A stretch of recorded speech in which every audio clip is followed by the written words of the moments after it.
여보, 당신이 여기 어떻게 돼? 엄마, 강 사장님한테 뭐 하시는 거예요? 선영은 숨조차 삼키지 못할 만큼 놀랐습니다. 눈앞의 남자는 틀림없이 15년 전 사고로 죽은 남편이었어요. 하지만 그는 지금 선영을 완전히 모르는 사람처럼 바라보고 있었습니다. 분명히 남편이 맞는데 왜 남편이 그녀를 기억하지 못하는 걸까요? 도대체 지난 15년간 남편에게는 무슨 일이 있었던 걸까요? 사연 시작 전 구독과 좋아요를 눌러주시고 어디서 듣고 계신지 댓글 남겨주시면 계신 곳마다 따뜻한 축복이 머물기를 바라겠습니다. 새벽 4시. 창밖은 아직 칠흑처럼 어두웠습니다. 한선영은 부엌에서 나무를 묻히다 말고 허리를 잡고 일어섰어요. 등뼈 사이로 찌릿한 통증이 번져나가면서 입술을 꽉 깨물었죠. 반찬 가게 납품 시간은 6시. 그 전에 전과 무침을 모두 끝내야 했습니다. 손마디는 오래된 세제 탓에 갈라져 있었고 손톱 밑에는 깨소금이 박혀 있었어요. 54살의 몸은 이미 한계를 넘어서 비명을 지르고 있었죠. 프라이팬에서 지글거리는 기름 소리가 고요한 새벽을 깨웠습니다. 선영은 전을 뒤집다 말고 잠시 손을 멈추고 벽을 바라봤어요. 빛바랜 가족사진 속에서 남편 강도연이 환하게 웃고 있었죠. 15년 전 37살의 젊은 아버지. 그 사진 속 남편은 세월이 멈춘 채 여전히 젊었습니다. 여보, 오늘도 잘 해낼게요. 선영은 혼잣말처럼 중얼거리며 다시 손을 움직였습니다. 손목이 저릿저릿했지만 멈출 수가 없었어요. 오늘 납품분을 못 채우면 다음 달 월세가 밀릴 테니까요. 현관 구석에는 먼지 쌓인 고무 장화가 놓여 있었습니다. 그 옆으로 낡은 구명조끼와 빛바랜 항구 출입증이 보였죠. 버리지도 치우지도 못한 채 15년을 그 자리에 놔뒀어요. 남편의 채취가 아직 남아있을 것만 같아서요. 선영은 납품 준비를 하다가 우연히 서랍을 열었습니다. 오래된 신발 한 켤레가 눈에 들어왔어요. 순간 과거가 스쳐 지나갔죠. 남편이 어린 준서의 신발끈을 묶어주던 장면이었습니다. 아빠가 선원식 매듭으로 묶어줄게. 이러면 절대 안 풀려. 그때 준서는 겨우 5살이었어요. 도연은 늘 그렇게 아들의 신발끈을 특이한 방식으로 묶어줬습니다. 2번 감고 1번 꼬아서 당기는 그 매듭법. 지금도 준서는 무의식적으로 그렇게 신발끈을 묶고 있었죠. 선영의 눈가가 뜨거워졌습니다. 냉장고에 붙은 고지서들이 눈에 들어왔어요. 전기요금, 가스요금, 병원 진료비 청구서. 모든 것이 빨간 글씨로 밀린 금액을 보여주고 있었죠. 사람은 잊어도 손이랑 발은 기억한다더니. 어디서 들은 말인지 기억나지 않았지만 그 말이 가슴에 깊이 박혔습니다. 납품을 마치고 돌아온 선영은 잠시 소파에 앉았어요. 무릎이 욱신거려서 계단을 오르는 것조차 힘겨웠죠. 한숨 자고 일어나면 오후에는 청소 일을 나가야 했습니다. 그때 휴대폰이 울렸어요. 며느리 지민이었습니다. 어머니, 저희 아버지께서 돌아가셨어요. 선영의 손이 멈췄습니다. 사돈 최병수, 평생 바다에서 살다 간 노선장이었죠. 아들 며느리 결혼식 때 딱 한 번 만났던 인연이었어요. 그때도 사돈은 검게 그을린 얼굴로 어색하게 웃었었습니다.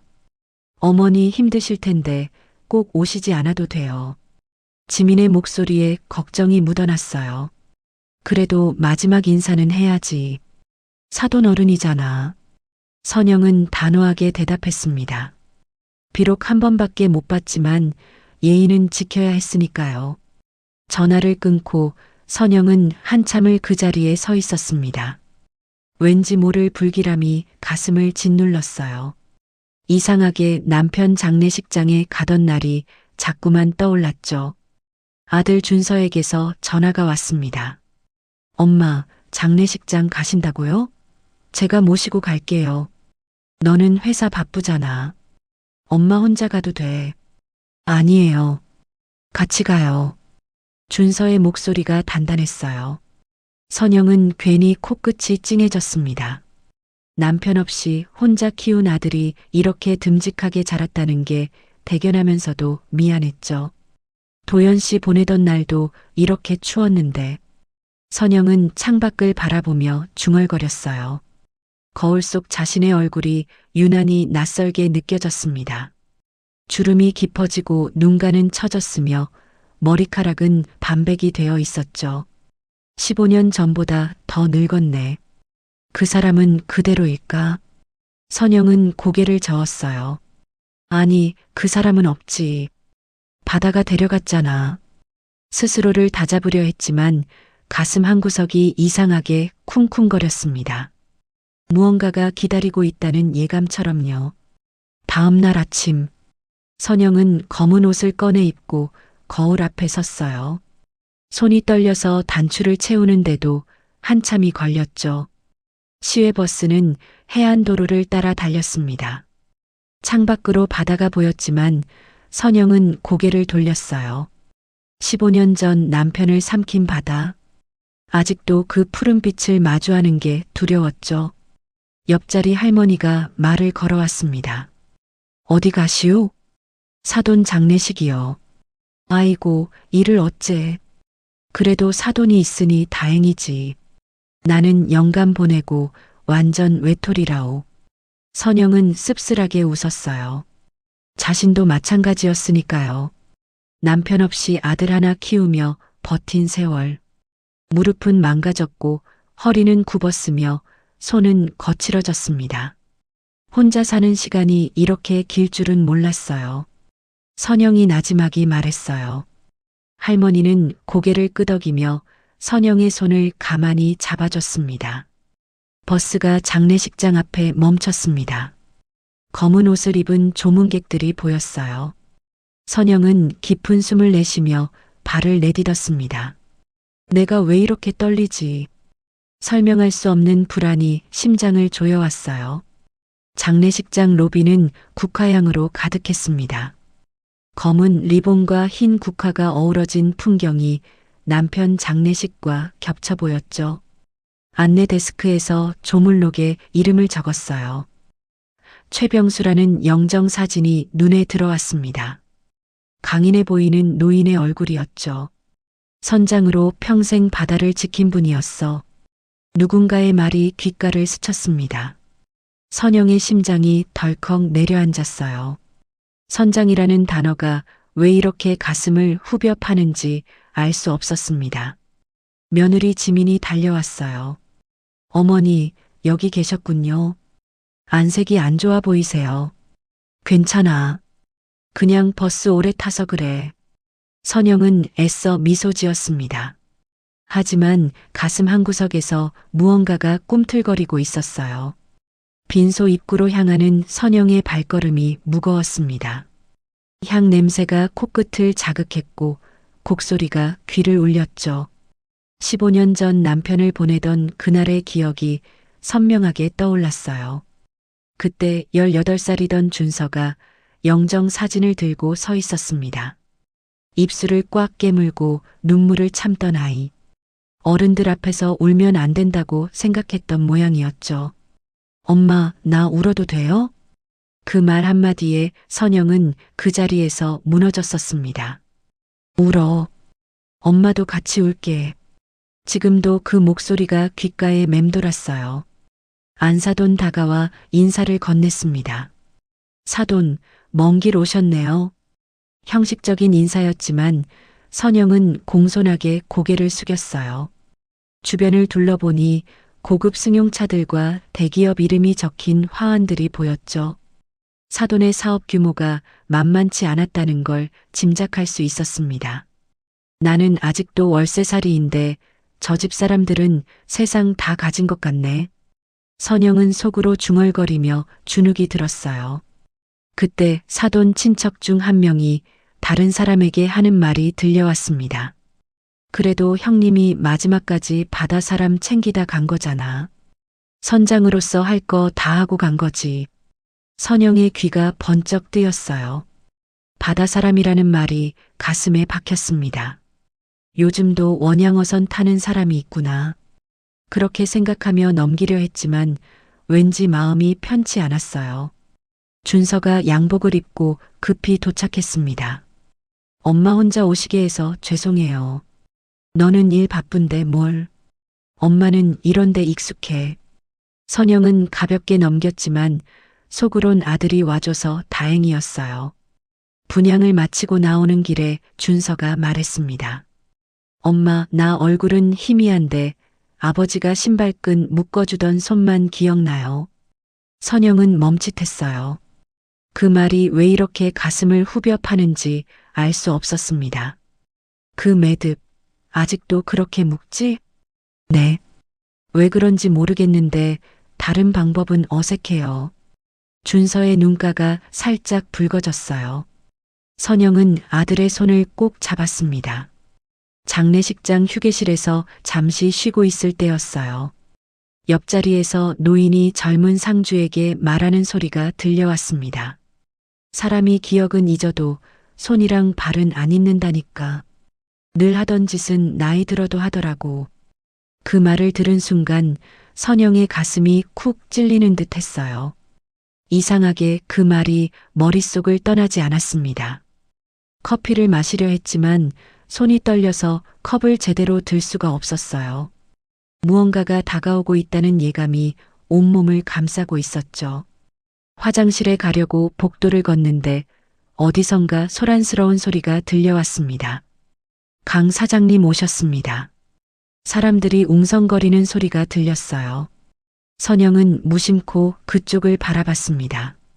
빈소 입구에서 검은 양복 차림의 중후한 중년 남자가 천천히 들어오고 있었어요.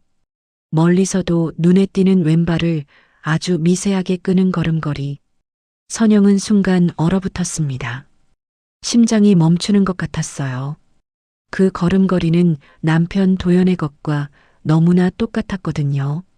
말도 안 돼. 선영은 벽에 기대며 중얼거렸습니다. 눈앞이 아찔해지면서 다리에 힘이 풀렸어요. 저 사람 걸음걸이가 왜?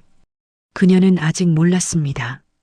저 문 너머에서 15년간 죽은 줄 알았던 남편이 기다리고 있다는 사실을요. 선영은 벽에 기댄 채 숨을 몰아쉬었습니다. 심장이 미친 듯이 뛰어서 가슴을 움켜쥐었어요. 눈앞이 핑 돌면서 현기증이 밀려왔죠. 저 남자의 걸음걸이, 왼발을 미세하게 끄는 그 습관. 15년 전 남편이 허리를 다친 뒤부터 생긴 버릇과 너무나 똑같았습니다. 내가 미쳤나? 귀신을 보고 있는 건가? 선영은 떨리는 손으로 이마에 식은 땀을 닦았어요. 정신을 차리려고 눈을 질끈 감았다 떴습니다. 하지만 저 남자는 여전히 빈소 안에서 조문을 하고 있었죠. 강민호라고 불리는 그 사람. 수산시장에서 큰 손이라는 그 사장. 도대체 왜 남편처럼 걷는 거예요? 선영은 조심스럽게 빈소 안으로 들어갔습니다. 사람들 틈에 숨듯이 서서 강민호를 지켜봤어요. 그가 영정 앞에서 절을 하기 시작했죠. 첫 번째 절, 두 번째 절, 다른 사람들과 똑같았습니다. 그런데 세 번째 맞절에서 선영의 숨이 멎었어요. 민호가 살짝 숨을 고르더니 허리를 꾹 눌러내리는 자세를 취했거든요. 그건 남편 도연이 허리 디스크 온 뒤에 바꿨던 절하는 방식과 완전히 동일했습니다. 허리 보호하려면 이렇게 해야 해. 남편이 생전에 했던 말이 귓가에 울렸어요. 선영의 다리가 후들거리기 시작했습니다. 말도 안 돼. 이건 그냥 우연이야. 하지만 온몸의 세포들이 소리치고 있었어요. 저건 우연이 아니라고. 민호가 절을 마치고 고개를 들었습니다.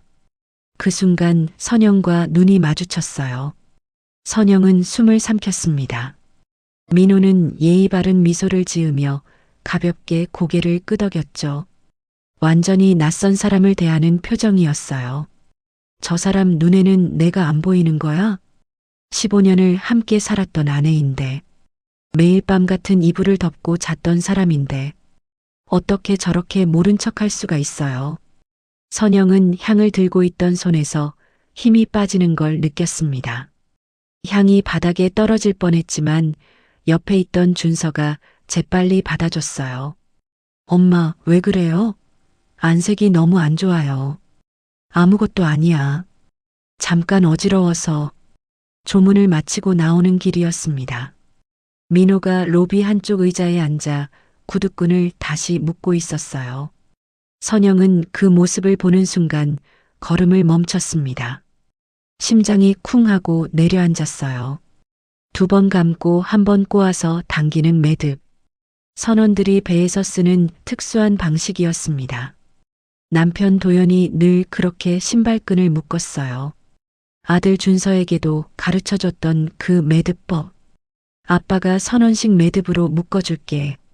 이러면 절대 안 풀려. 과거의 장면이 눈앞에서 재생되는 것 같았습니다.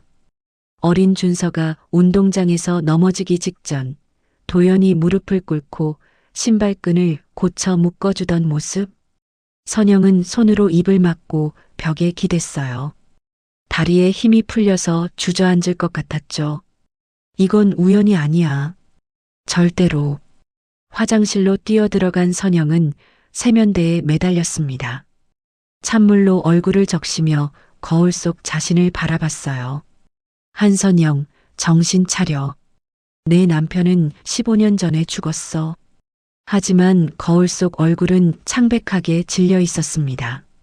눈동자가 심하게 흔들리고 있었죠. 그 사람은 바다에서 죽었어. 시신도 못 찾았지만 사망 선고가 났잖아. 선영은 스스로를 다그쳤어요. 하지만 방금 본 것들이 머릿속을 떠나지 않았습니다. 왼발을 끄는 걸음걸이, 허리를 눌러내리는 절하는 자세, 선원식 신발끈 매듭. 세상에 이런 우연이 어디 있어. 한두 가지도 아니고.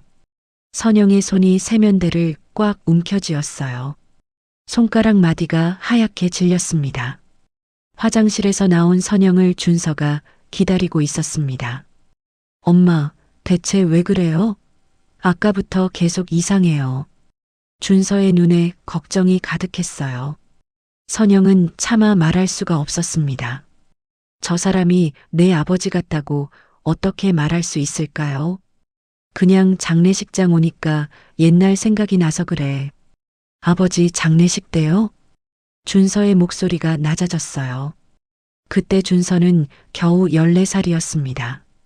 영정 사진을 들고 상주 노릇을 하던 어린아이. 엄마, 나 아버지 얼굴은 희미한데요. 준서가 조심스럽게 말했어요. 신발끈 묶어주던 손만 기억나요. 그 특이한 매듭법. 선영의 가슴이 철렁 내려앉았습니다. 방금 민호가 묶던 그 매듭이 떠올랐거든요. 휴게실에서 커피를 마시고 있을 때였습니다. 사돈 친척들이 모여서 이야기하는 소리가 들려왔어요. 강 사장님 오늘도 오셨네. 역시 의리 있어. 그러게. 아버지한테 거의 아들 같은 분이셨잖아. 항구에서는 모르는 사람이 없대. 수산 경매 쪽에서 완전 큰 손이라던데. 선영의 귀가 쫑긋 세워졌습니다. 강민호에 대한 이야기였어요. 근데 그 사람 과거는 아무도 몰라. 갑자기 나타났다더라. 뭔 사연이 있는 거 아닐까? 말투도 좀 어색했다잖아, 처음엔. 선영의 심장이 두근거리기 시작했어요. 갑자기 나타났다고요. 과거를 아무도 모른다고요. 10년 전쯤인가 아버지가 데려왔다고 하던데 10년 전이면 남편이 죽고 5년 후였습니다. 선영의 손에 들린 커피잔이 덜덜 떨렸어요. 사돈 친척 한 명이 선영에게 다가왔습니다. 사돈 어른, 먼 길 오셨네요. 함께 해주셔서 감사해요. 형식적인 인사였어요. 선영은 공손하게 고개를 숙였습니다. 마지막 인사는 드려야죠. 그때 또 민호에 대한 이야기가 들려왔어요. 강 사장님이 아니었으면 우리 회사도 큰일 날 뻔했잖아. 아버지랑 진짜 각별했지. 거의 가족 같은 사이야. 가족 같은 사이. 그 말이 선영의 가슴을 후볐습니다. 민호가 휴게실로 들어왔습니다. 덥다는 듯 목을 주무르며 고개를 뒤로 젖혔어요. 그 순간 선영의 눈이 휘둥그레졌습니다. 셔츠 칼라 사이로 뭔가가 보였거든요. 목 왼쪽 뒤에 길게 난 흉터 같은 것. 설마. 선영의 심장이 미친 듯이 뛰기 시작했어요.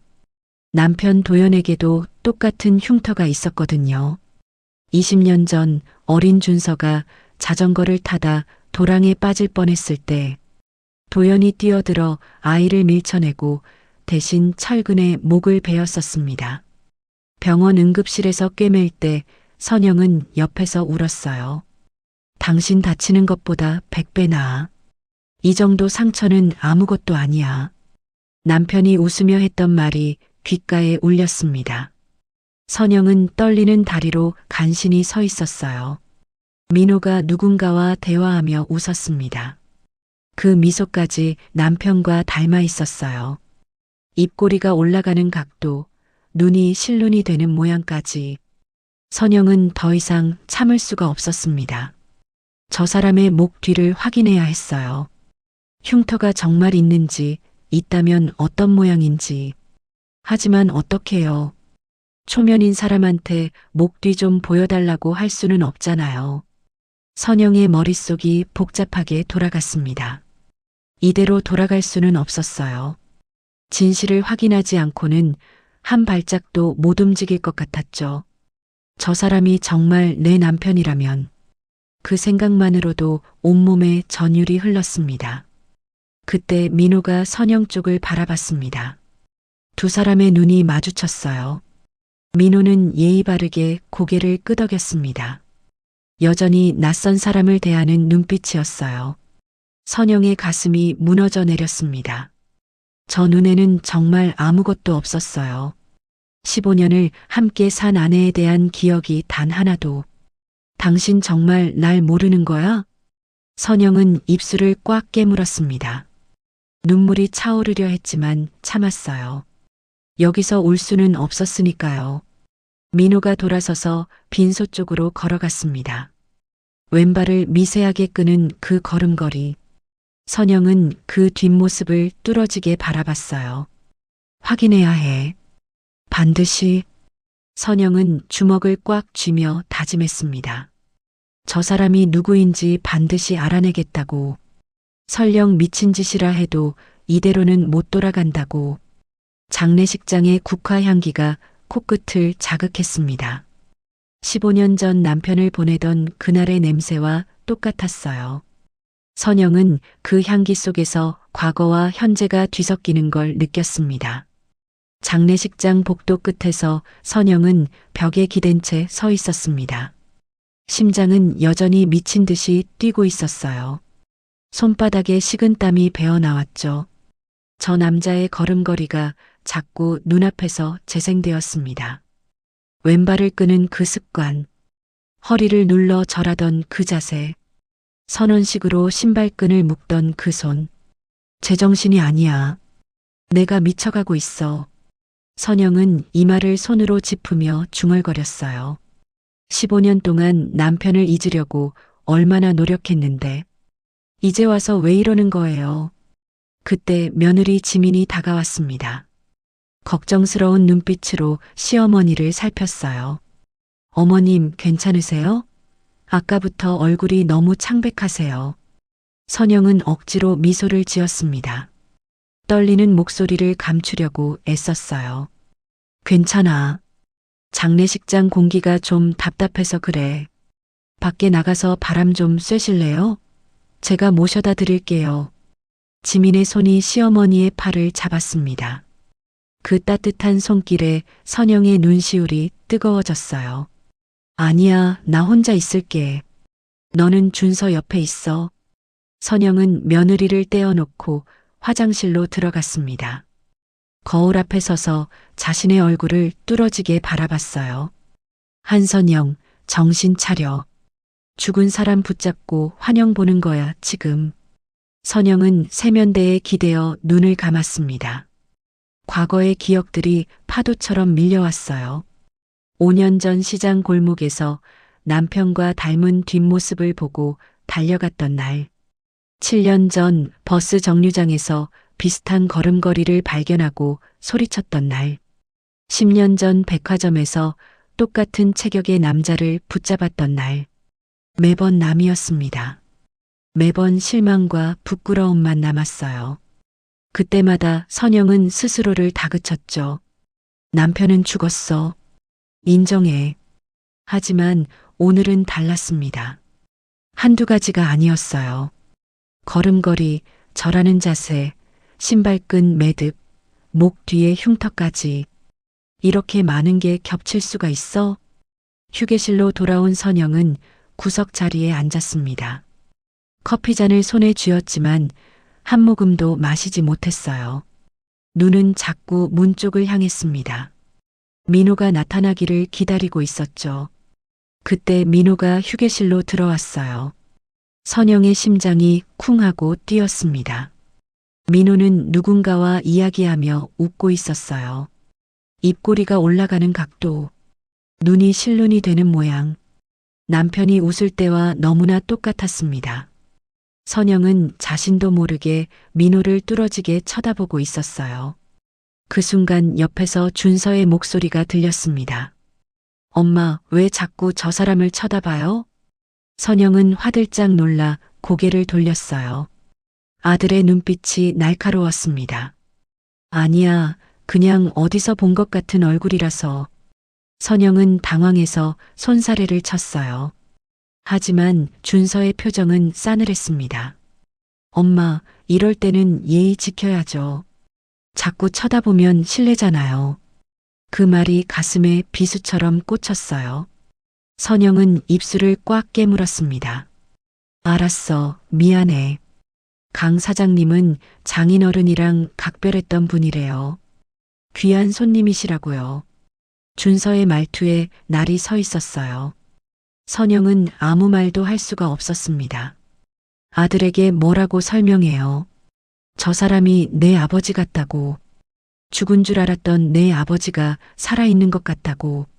내가 미친 사람 취급받겠지. 지민이 커피를 들고 다가왔습니다. 시어머니와 남편 사이의 긴장감을 눈치챘어요. 어머님, 여기 따뜻한 거 드세요. 선영은 고개를 끄덕이며 커피잔을 받았어요. 손이 떨려서 커피가 출렁거렸습니다. 지민은 조심스럽게 시어머니 옆에 앉았어요. 어머님, 아까부터 많이 힘들어 보이세요. 무슨 일 있으세요? 선영은 고개를 저었습니다. 하지만 눈가가 붉어지는 걸 감출 수가 없었어요. 그냥 옛날 생각이 나서 그래. 장례식장에 오면 늘 그래. 지민은 더 이상 묻지 않았어요. 대신 시어머니의 등을 조용히 쓸어주었습니다. 그 손길이 눈물이 날 만큼 따뜻했죠. 화장실에 다녀오는 길이었습니다. 복도를 걷다가 엘리베이터 앞에서 멈춰 섰어요. 민호가 거기 서 있었거든요. 혼자서 엘리베이터를 기다리고 있었습니다. 선영의 심장이 터질 것 같았어요. 다리가 땅에 붙은 것처럼 움직이지 않았죠. 지금이야. 가서 물어봐. 머릿속에서 목소리가 외쳤습니다. 하지만 발이 떨어지지 않았어요. 그때 엘리베이터 문이 열렸습니다. 민호가 안으로 들어갔어요. 문이 닫히기 직전 두 사람의 눈이 마주쳤습니다. 민호는 가볍게 목례를 했어요. 여전히 낯선 사람을 대하는 눈빛이었습니다. 문이 닫혔어요. 선영은 그 자리에서 한참을 서 있었습니다. 빈소 앞을 지나가는데 사람들 목소리가 들렸어요. 민호에 대한 이야기였습니다. 강 사장님이 고인이랑 거의 친형제 같았대. 어떻게 알게 됐대요? 글쎄, 바다에서 인연이 있었다나 봐. 자세한 건 나도 몰라. 선영의 귀가 쫑긋 세워졌어요. 바다에서 인연. 그 말이 머릿속에서 맴돌았습니다. 병수 형님이 원양 쪽 배 선장이셨잖아. 그때 만났다더라. 근데 강 사장님은 과거가 좀 불분명하대. 기억을 잘 못하신다나? 기억을 잘 못한다고요. 선영의 손이 벽을 짚었어요. 다리에 힘이 풀릴 것 같았거든요. 선영은 용기를 내어 대화하던 친척에게 다가갔습니다. 저기요, 죄송한데 아까 무슨 말씀이셨어요? 강 사장님이 기억을 못하신다고요? 친척은 고개를 끄덕였어요. 아, 네. 예전에 큰 사고를 겪으셨대요. 그래서 옛날 일은 거의 기억을 못하신다고. 큰 사고요? 어떤 사고요? 선영의 목소리가 떨렸습니다. 친척은 어깨를 으쓱했어요. 자세한 건 모르겠고요. 바다 쪽 일하시다가 그렇게 됐다고만 들었어요. 바다, 사고, 기억상실. 그 단어들이 머릿속에서 천둥처럼 울렸어요. 15년 전 남편이 탔던 배가 조난당했을 때, 전원 실종, 생존자 없음이라는 통보를 받았을 때, 설마 그 사고가. 선영은 고개를 세차게 저었습니다. 아니야. 그건 그냥 내 욕심이야. 스스로를 다그쳤어요. 남편이 살아있을 리가 없잖아요. 15년 전에 바다에서 죽었어요. 시신도 못 찾았지만 분명히 죽은 거예요. 내가 이렇게까지 그 사람을 못 잊었나 봐. 선영은 쓴웃음을 지었습니다. 눈물이 볼을 타고 흘러내렸어요. 죽은 사람 붙잡고 이게 뭐 하는 짓이야. 바보같이. 하지만 가슴 한구석에서 작은 목소리가 속삭였어요. 그 걸음걸이는, 그 절하는 자세는, 그 신발끈 매듭은 우연치고는 너무 많지 않아요. 빈소 안으로 들어갔습니다. 영정 사진 앞에 서서 향을 피웠어요. 사돈의 얼굴이 액자 속에서 웃고 있었습니다. 바다 사람답게 구릿빛으로 그을린 얼굴, 온화한 눈매, 고인의 명복을 빕니다. 선영이 절을 하려는 순간 문틈 사이로 민호의 모습이 보였어요. 영정 사진과 민호의 얼굴이 겹쳐졌습니다. 죽은 사람과 살아있는 사람, 과거와 현재가 뒤섞였어요. 선영의 눈앞이 흐려졌습니다. 현기증이 밀려왔어요. 절을 하다 말고 비틀거렸죠. 어머님, 지민이 달려와 시어머니를 부축했습니다. 선영은 간신히 중심을 잡았어요. 괜찮아. 그냥 잠깐 어지러워서. 그날 밤, 선영은 장례식장 근처 작은 여관에 방을 잡았습니다. 낡은 이불을 뒤집어 쓰고 누웠지만 잠이 오지 않았어요. 천장만 뚫어지게 바라봤습니다. 민호의 얼굴이 자꾸 떠올랐어요. 남편의 얼굴과 겹쳐졌죠. 두 얼굴이 번갈아 나타났다 사라졌습니다. 당신이야? 정말 당신인 거야? 선영은 베개에 얼굴을 묻고 울었어요. 소리를 죽이며 어깨를 들썩였습니다. 15년 동안 혼자 버텨온 세월. 아들 키우느라 새벽부터 밤까지 일했던 날들. 전세금 마련하느라 밥을 굶었던 날들. 그 모든 게 한꺼번에 밀려왔어요. 내가 미친 거야. 분명히 미친 거야. 잠이 들었다 깼습니다. 이상한 꿈을 꿨어요. 검은 바다 위에 남편이 서 있었습니다. 손을 뻗어 선영을 부르고 있었어요. 선영아, 나야. 여기 있어. 선영이 달려가려 했지만 발이 움직이지 않았습니다. 바닥이 모래처럼 가라앉았어요. 기다려요. 가지 마요. 하지만 남편의 모습이 점점 멀어졌습니다. 얼굴이 민호의 얼굴로 바뀌었어요. 민호가 고개를 저으며 돌아섰죠. 저는 당신을 몰라요. 선영은 소리를 지르며 깨어났습니다. 온몸이 땀에 젖어 있었어요. 창밖이 희뿌옇게 밝아오고 있었습니다. 선영은 침대에 앉아 손을 내려다봤어요. 주름진 손. 15년 동안 빨래하고 요리하고 청소하며 거칠어진 손. 반찬 가게 납품하느라 갈라진 손가락 마디. 확인해야 해. 선영은 결심했습니다. 미친 짓이라 해도 상관없었어요. 저 사람이 정말 내 남편인지 아닌지 오늘은 발인이었습니다. 마지막으로 확인할 기회였어요. 이 기회를 놓치면 평생 후회할 것 같았죠. 당신이 아니어도 괜찮아. 그냥 확인만 하면 돼. 선영은 일어나 옷을 갈아입었습니다. 거울 속 자신에게 말했어요. 한선영, 오늘 끝장을 보자. 동이 트기 전부터 장례식장은 분주했습니다. 검은 상복 차림의 사람들이 바쁘게 움직였어요. 연구차가 주차장에 대기하고 있었죠. 선영은 거의 밤을 새다시피 했습니다. 눈이 퉁퉁 부어서 선글라스를 썼어요. 어젯밤 꿈 때문에 한숨도 못 잤거든요. 저는 당신을 몰라요. 꿈속에서 민호가 했던 말이 귓가에 맴돌았습니다. 선영은 고개를 세차게 흔들었어요. 오늘 끝장을 보자. 확인만 하면 돼. 스스로를 다독이며 빈소 쪽으로 걸어갔습니다. 빈소 안에서 유가족들이 마지막 인사를 나누고 있었어요. 관 뚜껑이 닫히기 전 고인의 얼굴을 보는 시간이었습니다. 선영은 구석에 서서 민호를 찾았어요. 그는 관 앞에 서서 고개를 깊이 숙이고 있었습니다. 어깨가 미세하게 떨리는 것 같았죠. 저 사람도 슬픈 거야. 진짜 가족처럼 여겼나 봐. 선영의 마음 한구석이 쓸렸습니다. 하지만 지금은 감상에 젖을 때가 아니었어요. 오늘이 마지막 기회였습니다. 발인이 끝나면 모두 뿔뿔이 흩어질 거예요. 그러면 영영 확인할 수 없을지도 몰랐죠.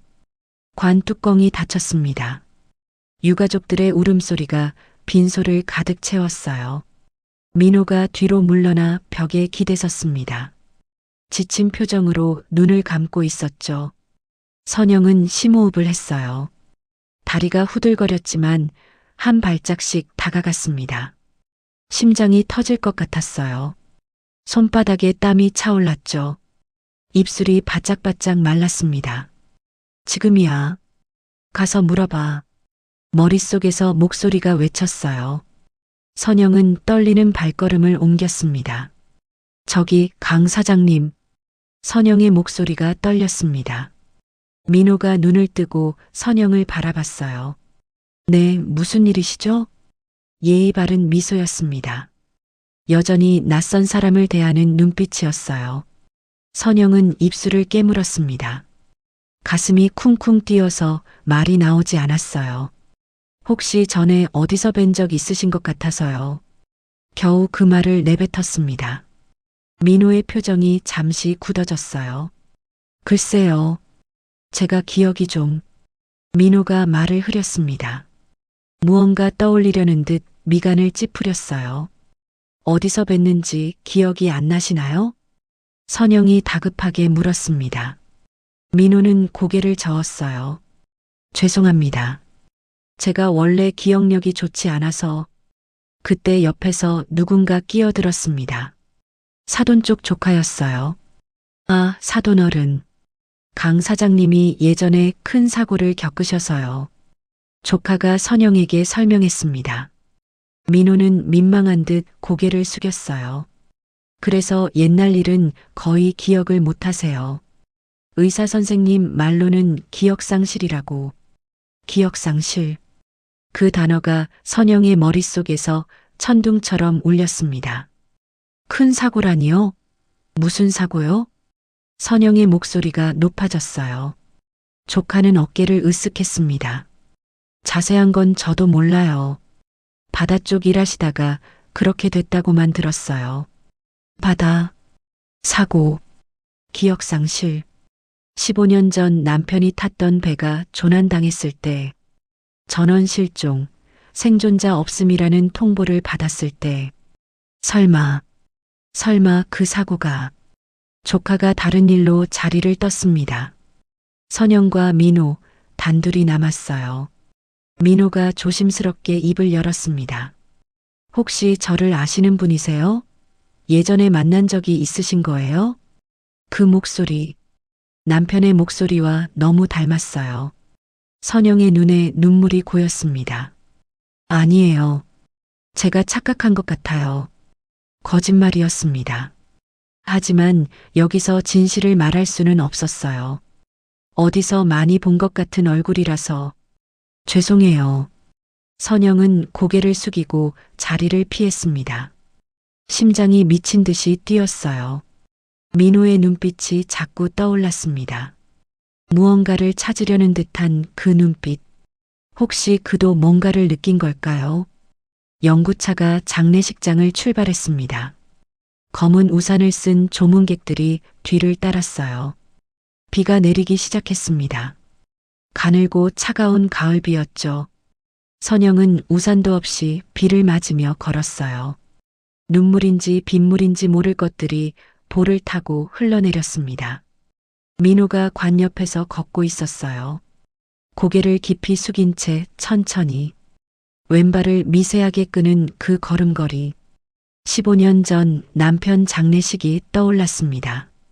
그때도 비가 왔었어요. 영정 사진을 들고 걷던 18살 준서의 모습. 당신 장례식 때는 관도 없었어. 시신을 못 찾았으니까. 선영은 입술을 꽉 깨물었어요. 울음이 터져 나올 것 같았습니다. 장지로 가는 버스 아니었습니다. 선영은 뒷좌석에 혼자 앉아 창밖을 바라봤어요. 앞좌석에서 사돈 친척들의 대화가 들려왔습니다. 강 사장님 아니었으면 우리 회사 진작에 망했을 거야. 아버지랑 진짜 각별했지. 거의 가족 같은 사이였으니까. 선영의 귀가 쫑긋 세워졌어요. 근데 어떻게 알게 된 사이래요? 글쎄, 아버지가 바다에서 구해왔다는 소문이 있던데. 바다에서요? 정확한 건 몰라. 아무튼 그 뒤로 친동생처럼 챙기셨잖아. 바다에서 구해왔다. 그 말이 선영의 머릿속에 박혔습니다. 고인이 선장이셨잖아. 원양어선. 누군가의 말에 선영의 손이 떨리기 시작했어요. 원양어선. 남편이 탔던 배도 원양어선이었습니다. 장지에 도착했습니다. 비가 더 세차게 내리고 있었어요. 하관식이 진행되는 동안 선영은 멍하니 서 있었습니다. 머릿속에서 계산이 돌아가고 있었죠. 15년 전 남편의 조난사고, 10년 전 민호가 사돈과 인연을 맺었다는 이야기, 5년의 공백, 사돈 어른이 바다에서 누군가를 구했다면 선영의 심장이 미친 듯이 뛰었어요. 그게 15년 전이 아니라 그 후라면 머릿속이 복잡하게 돌아갔습니다. 하지만 퍼즐 조각들이 맞춰지지 않았어요. 아니야. 말도 안 돼. 그건 그냥 내 욕심이야. 선영은 고개를 세차게 저었습니다. 하지만 가슴 한구석에서 작은 불씨가 타오르고 있었어요. 화관이 끝났습니다. 사람들이 하나둘 흩어지기 시작했어요. 선영은 장례식장 뒤편 벤치에 혼자 앉아 있었습니다. 비에 젖은 옷이 차갑게 몸에 달라붙었어요. 여기 계셨네요. 고개를 들어보니 민호가 서 있었습니다. 손에 우산을 들고 있었어요. 비 맞으시면 감기 걸리세요. 민호가 우산을 선영 쪽으로 기울였습니다. 그 배려심이 남편과 너무 닮았어요. 괜찮아요. 곧 갈 거예요. 선영은 고개를 저었습니다. 하지만 민호는 그 자리를 떠나지 않았어요. 민호가 벤치 옆에 서서 하늘을 올려다봤습니다. 빗줄기 사이로 흐린 하늘이 보였어요. 장례식은 언제 봐도 마음이 무겁네요. 민호가 조용히 말했습니다. 선영은 그 옆모습을 뚫어지게 바라봤어요. 콧날의 각도, 턱선의 모양, 남편과 너무나 닮았습니다. 저도 장례식을 2번이나 치렀어요. 선영이 나지막이 말했습니다. 민호가 고개를 돌려 선영을 바라봤어요. 2번이요? 남편이랑 시어머니. 둘 다 바다 때문에 잃었어요. 민호의 표정이 묘하게 변했습니다. 뭔가 스쳐 지나가는 듯한 눈빛이었어요. 바다라. 민호가 혼잣말처럼 중얼거렸습니다. 저도 바다 때문에 많은 걸 잃었어요. 기억까지도. 선영의 가슴이 철렁 내려앉았습니다. 기억을 잃으셨다고요? 떨리는 목소리로 물었어요. 민호는 고개를 끄덕였습니다. 15년쯤 전 일이에요. 바다에서 사고가 났는데 정신을 차리니까 아무것도 기억이 안 나더라고요. 15년 전, 선영의 손이 떨리기 시작했어요. 이름도 가족도 어디서 왔는지도 전부 사라졌어요. 민호가 쓸쓸하게 웃었습니다. 다행히 최 선장님이 저를 걷어주셨죠. 친형처럼 챙겨주셨어요. 최 선장, 사돈어른의 이름이 최병수였습니다. 선영은 입을 열었다 닫았어요. 하고 싶은 말이 목구멍까지 차올랐지만 나오지 않았습니다. 당신 혹시 강도연 아니에요? 그 말을 할 수가 없었어요. 미친 사람 취급받을 게 뻔했으니까요. 저 이만 가볼게요. 민호가 고개를 숙여 인사했습니다. 건강 조심하세요. 비에 많이 젖으셨네요. 민호가 돌아서서 걸어갔어요. 왼발을 끄는 그 걸음걸이. 선영은 그 뒷모습을 뚫어지게 바라봤습니다. 손을 뻗으면 닿을 것 같았어요. 하지만 팔이 움직이지 않았습니다. 여보. 그 말이 입 밖으로 나올 뻔했어요. 선영은 입술을 꽉 깨물었습니다. 민호의 모습이 빗속으로 사라졌어요. 선영은 그제야 울음을 터뜨렸습니다. 당신이야. 분명히 당신이야. 비가 그쳤습니다. 구름 사이로 저녁 햇살이 비쳤어요. 선영은 젖은 옷을 입은 채 벤치에서 일어났습니다. 몸이 으슬으슬 떨렸지만 상관없었어요. 확인해야 해. 반드시. 선영은 주먹을 꽉 쥐었습니다. 이제 돌아갈 수 없었어요. 민호가 15년 전 바다에서 기억을 잃었다고 했습니다. 사돈어른이 그를 구해서 데려왔다고 했어요. 그 시기가 맞아. 전부 맞아. 선영의 눈에 결기가 서렸습니다. 저 사람이 내 남편이라면 절대 이대로 보낼 수 없어. 주차장으로 걸어가는 선영의 발걸음이 빨라졌어요. 아들 준서가 차 앞에서 기다리고 있었습니다. 엄마, 어디 계셨어요? 옷이 다 젖었잖아요. 선영은 아들의 얼굴을 바라봤어요. 남편을 닮은 그 얼굴. 준서야, 강 사장님 연락처 알 수 있을까?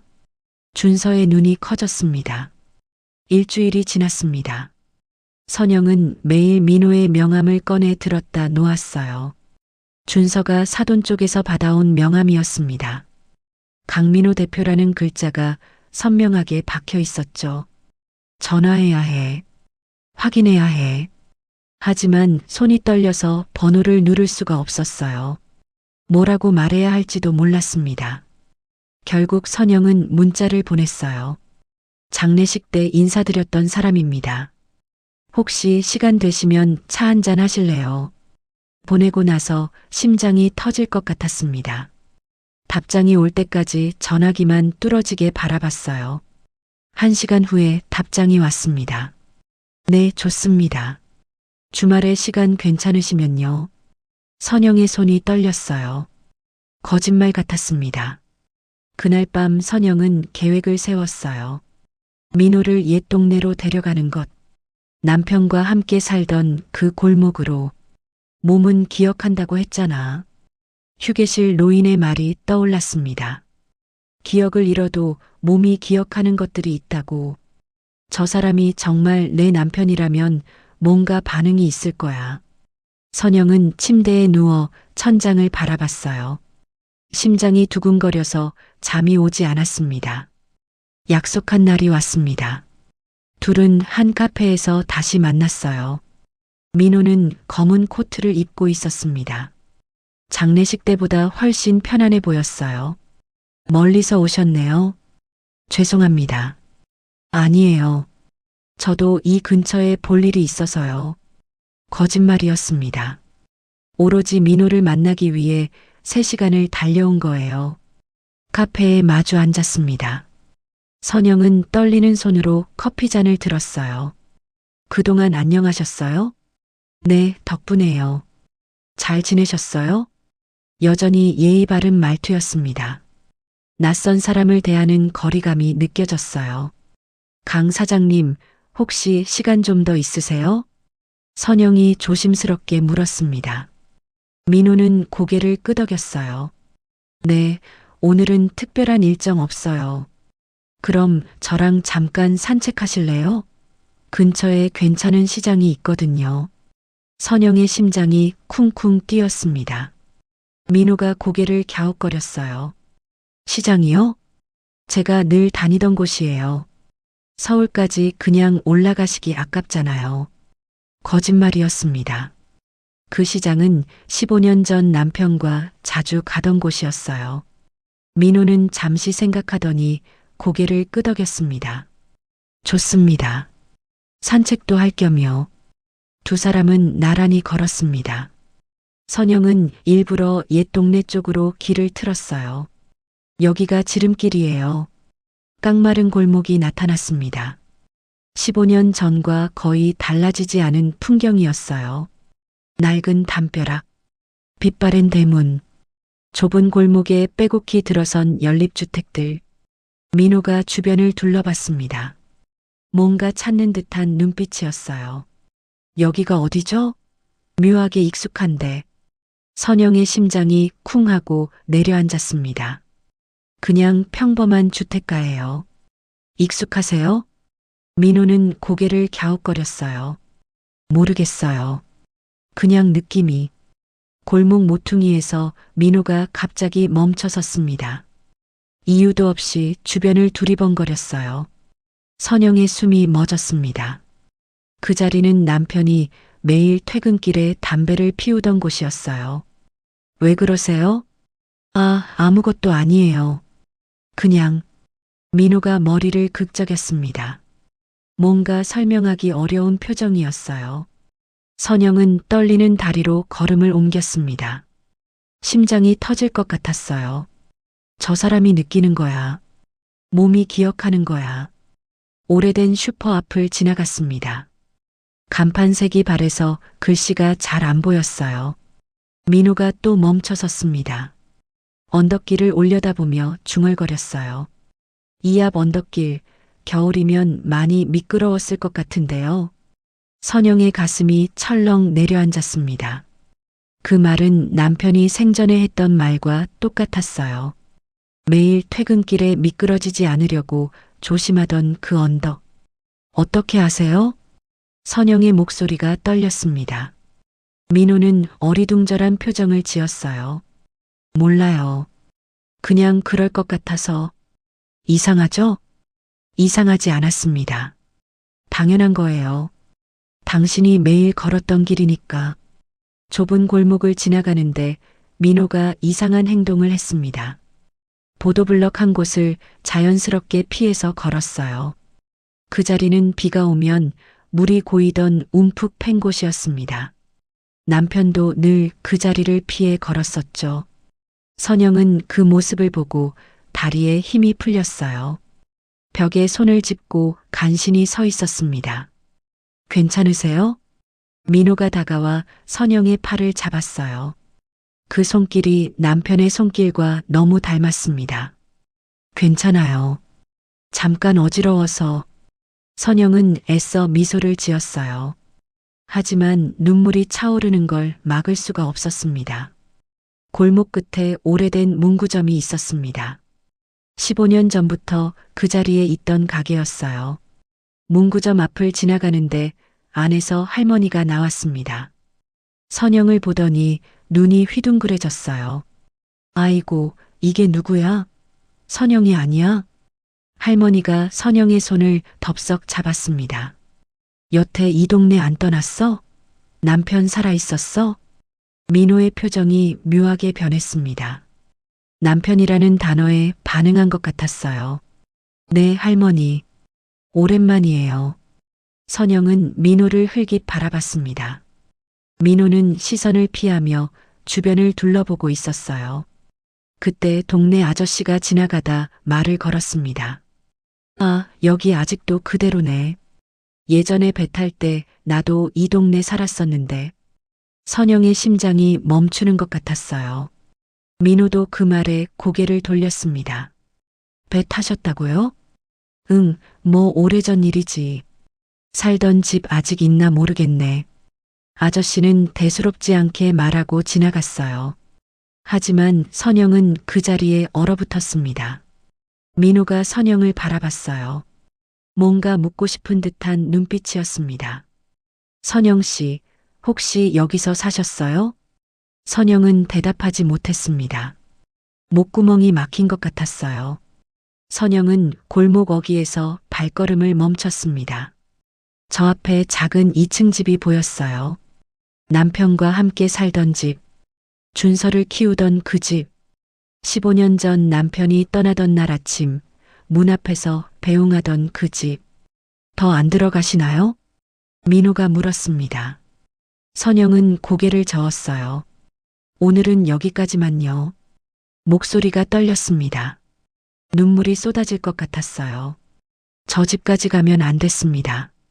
가면 무너질 것 같았거든요. 두 사람은 시장으로 향했습니다. 옛날에 남편과 자주 오던 곳이었어요. 생선가게 앞을 지나갔습니다. 비린내와 경매 방송 소리가 뒤섞였어요. 민호가 갑자기 머리를 짚었습니다. 묘하게 익숙하네요. 이 냄새, 이 소리. 선영은 민호를 뚫어지게 바라봤어요. 익숙하세요? 내가 수산업을 해서 그렇겠죠. 근데 이상하게. 민호가 말을 흐렸습니다. 무언가 스쳐 지나가는 듯한 표정이었어요. 마치 아주 오래전에 와본 것 같은 느낌이에요. 좁은 골목길에서 선영이 갑자기 멈춰 섰습니다. 여기 예전에 우리 아들이 자전거 타다 넘어졌던 곳이에요. 일부러 한 말이었습니다. 민호의 반응을 보고 싶었어요. 민호는 그 자리를 가만히 바라봤습니다. 뭔가 불편한 듯 미간을 찌푸렸어요. 아드님이 많이 다치셨어요? 네. 무릎이 다 까졌었죠. 그때 아버지가. 선영은 말을 멈췄습니다. 아버지라는 말이 입 밖으로 나올 뻔했어요. 남편이 없고 병원까지 뛰어갔어요. 민호의 눈동자가 흔들렸습니다. 뭔가 떠오르는 듯한 표정이었어요. 하지만 곧 고개를 저었습니다. 힘드셨겠네요. 버스 정류장에서 헤어졌습니다. 민호는 서울로, 선영은 집으로 돌아가는 길이었어요. 오늘 감사했습니다. 덕분에 좋은 시간이었어요. 민호가 고개를 숙여 인사했습니다. 선영은 그 얼굴을 뚫어지게 바라봤어요. 남편의 얼굴. 15년 전 바다로 떠나던 날 본 그 얼굴. 강 사장님 혹시. 선영이 입을 열었습니다. 하지만 말이 나오지 않았어요. 네. 아니에요. 조심히 들어가세요. 버스가 왔습니다. 민호가 버스에 올랐어요. 창문 너머로 손을 흔들었습니다. 선영은 버스가 사라질 때까지 그 자리에 서 있었어요. 눈물이 볼을 타고 흘러내렸습니다. 몸은 기억하는데 머리는 모른 척하는 사람. 선영은 주먹을 꽉 쥐었어요. 이제 확실해. 저 사람이 내 남편이야. 돌아오는 버스 안에서 선영은 결심했습니다. 증거를 찾아야 했어요. 15년 전 그 사고의 기록을. 남편이 정말 죽었는지 확인할 수 있는 증거를. 준서야, 엄마 좀 도와줘. 집에 도착하자마자 아들에게 전화했습니다. 이제 혼자 감당할 수 없었어요. 그날 밤 선영은 잠을 이룰 수가 없었습니다. 침대에서 뒤척이다 결국 일어났어요. 거실 서랍장 앞에 섰습니다. 맨 아래 칸, 15년 동안 열어보지 않았던 그곳. 떨리는 손으로 서랍을 열었어요. 낡은 서류 봉투가 눈에 들어왔습니다. 남편의 조난사고 관련 서류들, 사망신고서, 실종확인서, 보험금 청구 서류. 15년 전 그때의 기억이 담긴 것들이었죠. 선영은 서류를 꺼내 바닥에 펼쳤습니다. 손이 심하게 떨렸어요. 사고 보고서를 펼쳤습니다. 누렇게 바랜 종이에 글씨가 희미하게 남아 있었어요. 2009년 11월 15일 원양어선 태평호 조난사고 승선원 22명 전원 실종 생존자 없음. 선영은 그 글자들을 뚫어지게 바라봤어요. 15년 전에도 똑같은 글자를 봤었죠. 생존자 없음이라고 했잖아. 전원 실종이라고 했잖아. 하지만 시신은 단 한 구도 찾지 못했습니다. 바다가 모든 걸 삼켜버렸다고만 했어요. 그런데 만약에 선영의 눈에 눈물이 고였습니다. 다음 날 아침 선영은 준서에게 전화했습니다. 준서야, 엄마 좀 봐야겠다. 할 얘기가 있어. 준서가 점심때 집으로 왔어요. 선영은 거실 테이블에 서류들을 펼쳐놓고 기다리고 있었습니다. 엄마, 이게 다 뭐예요? 이 서류들은 준서의 얼굴이 굳어졌어요. 아버지의 사고 서류라는 걸 알아본 거죠. 준서야, 엄마가 이상한 소리 하는 것 같아도 끝까지 들어줘. 선영은 깊은 숨을 내쉬었습니다. 장례식장에서 이상한 사람을 봤어. 내 아버지랑 너무 닮은. 준서의 표정이 복잡하게 변했습니다. 엄마, 그게 무슨 말이에요? 아버지는 15년 전에 돌아가셨잖아요. 선영은 고개를 저었어요. 알아, 그런데 들어봐. 걸음걸이가 똑같아. 절하는 자세도, 신발끈 묶는 방식까지. 준서의 눈이 커졌습니다. 엄마, 혹시 너무 힘드신 거 아니에요? 장례식장 가면 옛날 생각 나시잖아요. 그 말이 가슴을 찔렀어요. 미친 소리처럼 들린다는 걸 선영도 알았습니다. 나도 내가 미친 건 줄 알았어. 근데 준서야. 선영은 아들의 손을 잡았어요. 그 사람이 15년 전 바다에서 기억을 잃었대. 사돈 어른이 구해줬다고. 준서의 얼굴이 하얗게 질렸습니다. 엄마, 설마. 그게 말이 돼요? 준서의 목소리가 떨렸습니다. 선영은 서류를 가리켰어요. 여기 봐. 생존자 없음이라고만 했지 시신 확인은 못했잖아. 준서가 서류를 집어들었습니다. 손이 미세하게 떨리고 있었어요. 전원 실종, 시신 미회수. 이렇게 써 있네요. 선영은 고개를 끄덕였어요. 바다에서 건져 올린 시신은 단 한 구도 없었어. 그냥 다 죽었다고 처리한 거야. 준서의 눈동자가 흔들렸습니다. 그럼 혹시 아버지가 그 말을 끝까지 하지 못했어요. 너무 무서운 가정이었으니까요. 한참을 침묵이 흘렀습니다. 준서가 먼저 입을 열었어요.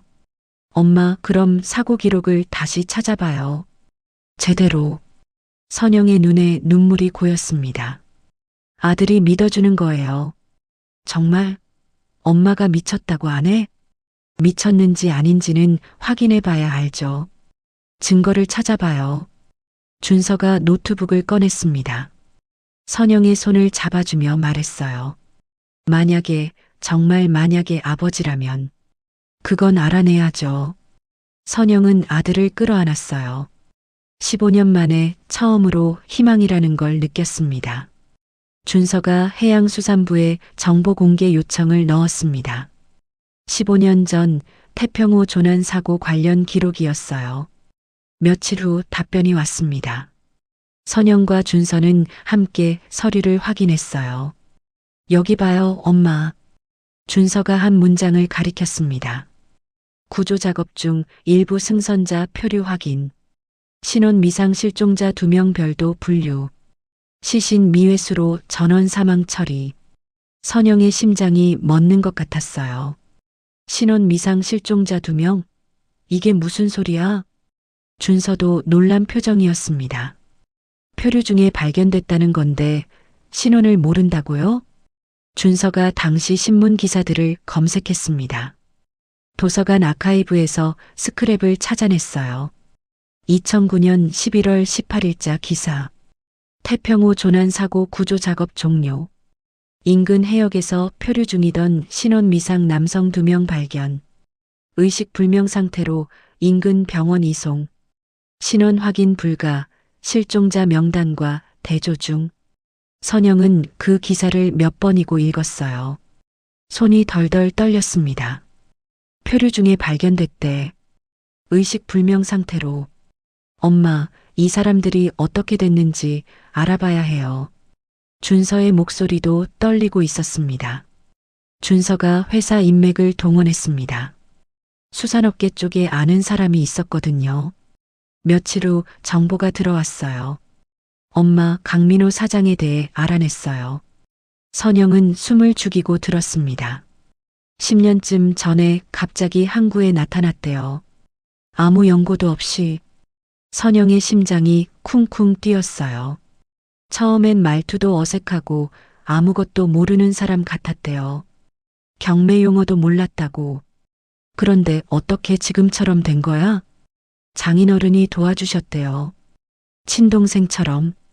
선영은 눈앞이 캄캄해졌습니다. 사돈어른이 민호 씨를 데려와 도와주셨다고요. 10년 전이라고 했지? 선영이 물었습니다. 준서가 고개를 끄덕였어요. 네. 2015년쯤이라고 하던데요. 선영은 계산을 했습니다. 남편이 조난당한 건 2009년. 민호가 나타난 건 2015년. 6년의 공백. 그 6년 동안 어디 있었던 거지? 머릿속이 복잡하게 돌아갔어요. 퍼즐 조각들이 맞춰지지 않았습니다. 기억을 잃은 채 떠돌았을 수도 있어요. 병원이나 요양시설에 있었을 수도 있고. 준서의 말에 선영은 고개를 끄덕였어요. 그럴 수 있어. 의식 불명이었다고 했으니까. 선영은 결심했습니다. 직접 확인해야 했어요. 혼자서 수산시장을 찾아갔습니다. 민호가 일하는 경매장이 있는 곳이었죠. 멀리서 경매장을 바라봤어요. 새벽 5시 활기찬 목소리들이 울려 퍼졌습니다. 그 사이에서 민호가 보였어요. 손을 크게 휘두르며 가격을 부르고 있었습니다. 선영은 그 모습을 뚫어지게 바라봤어요. 경매할 때의 손동작, 가격 부르는 타이밍, 목소리의 높낮이, 남편이 생전에 텔레비전 보면서 말하던 게 떠올랐습니다. 저 타이밍이 중요해. 경매는 타이밍이야. 선영은 시장 한쪽 벤치에 앉았습니다. 다리에 힘이 풀렸거든요. 진짜일까? 정말 내 남편일까? 혼잣말이 나왔어요. 아니면 내가 혼자 드라마를 쓰는 건가? 15년 동안 남편을 그리워했습니다.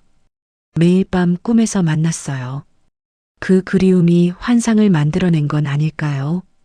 만약 진짜라면 내가 15년 동안 잘못 애도한 거야. 눈물이 볼을 타고 흘러내렸습니다. 살아있는 사람을 죽은 줄 알고 15년을 살았다면 그 죄책감이 가슴을 짓눌렀어요. 그때 전화가 울렸습니다. 준서였어요. 엄마 어디세요? 빨리 집으로 와요.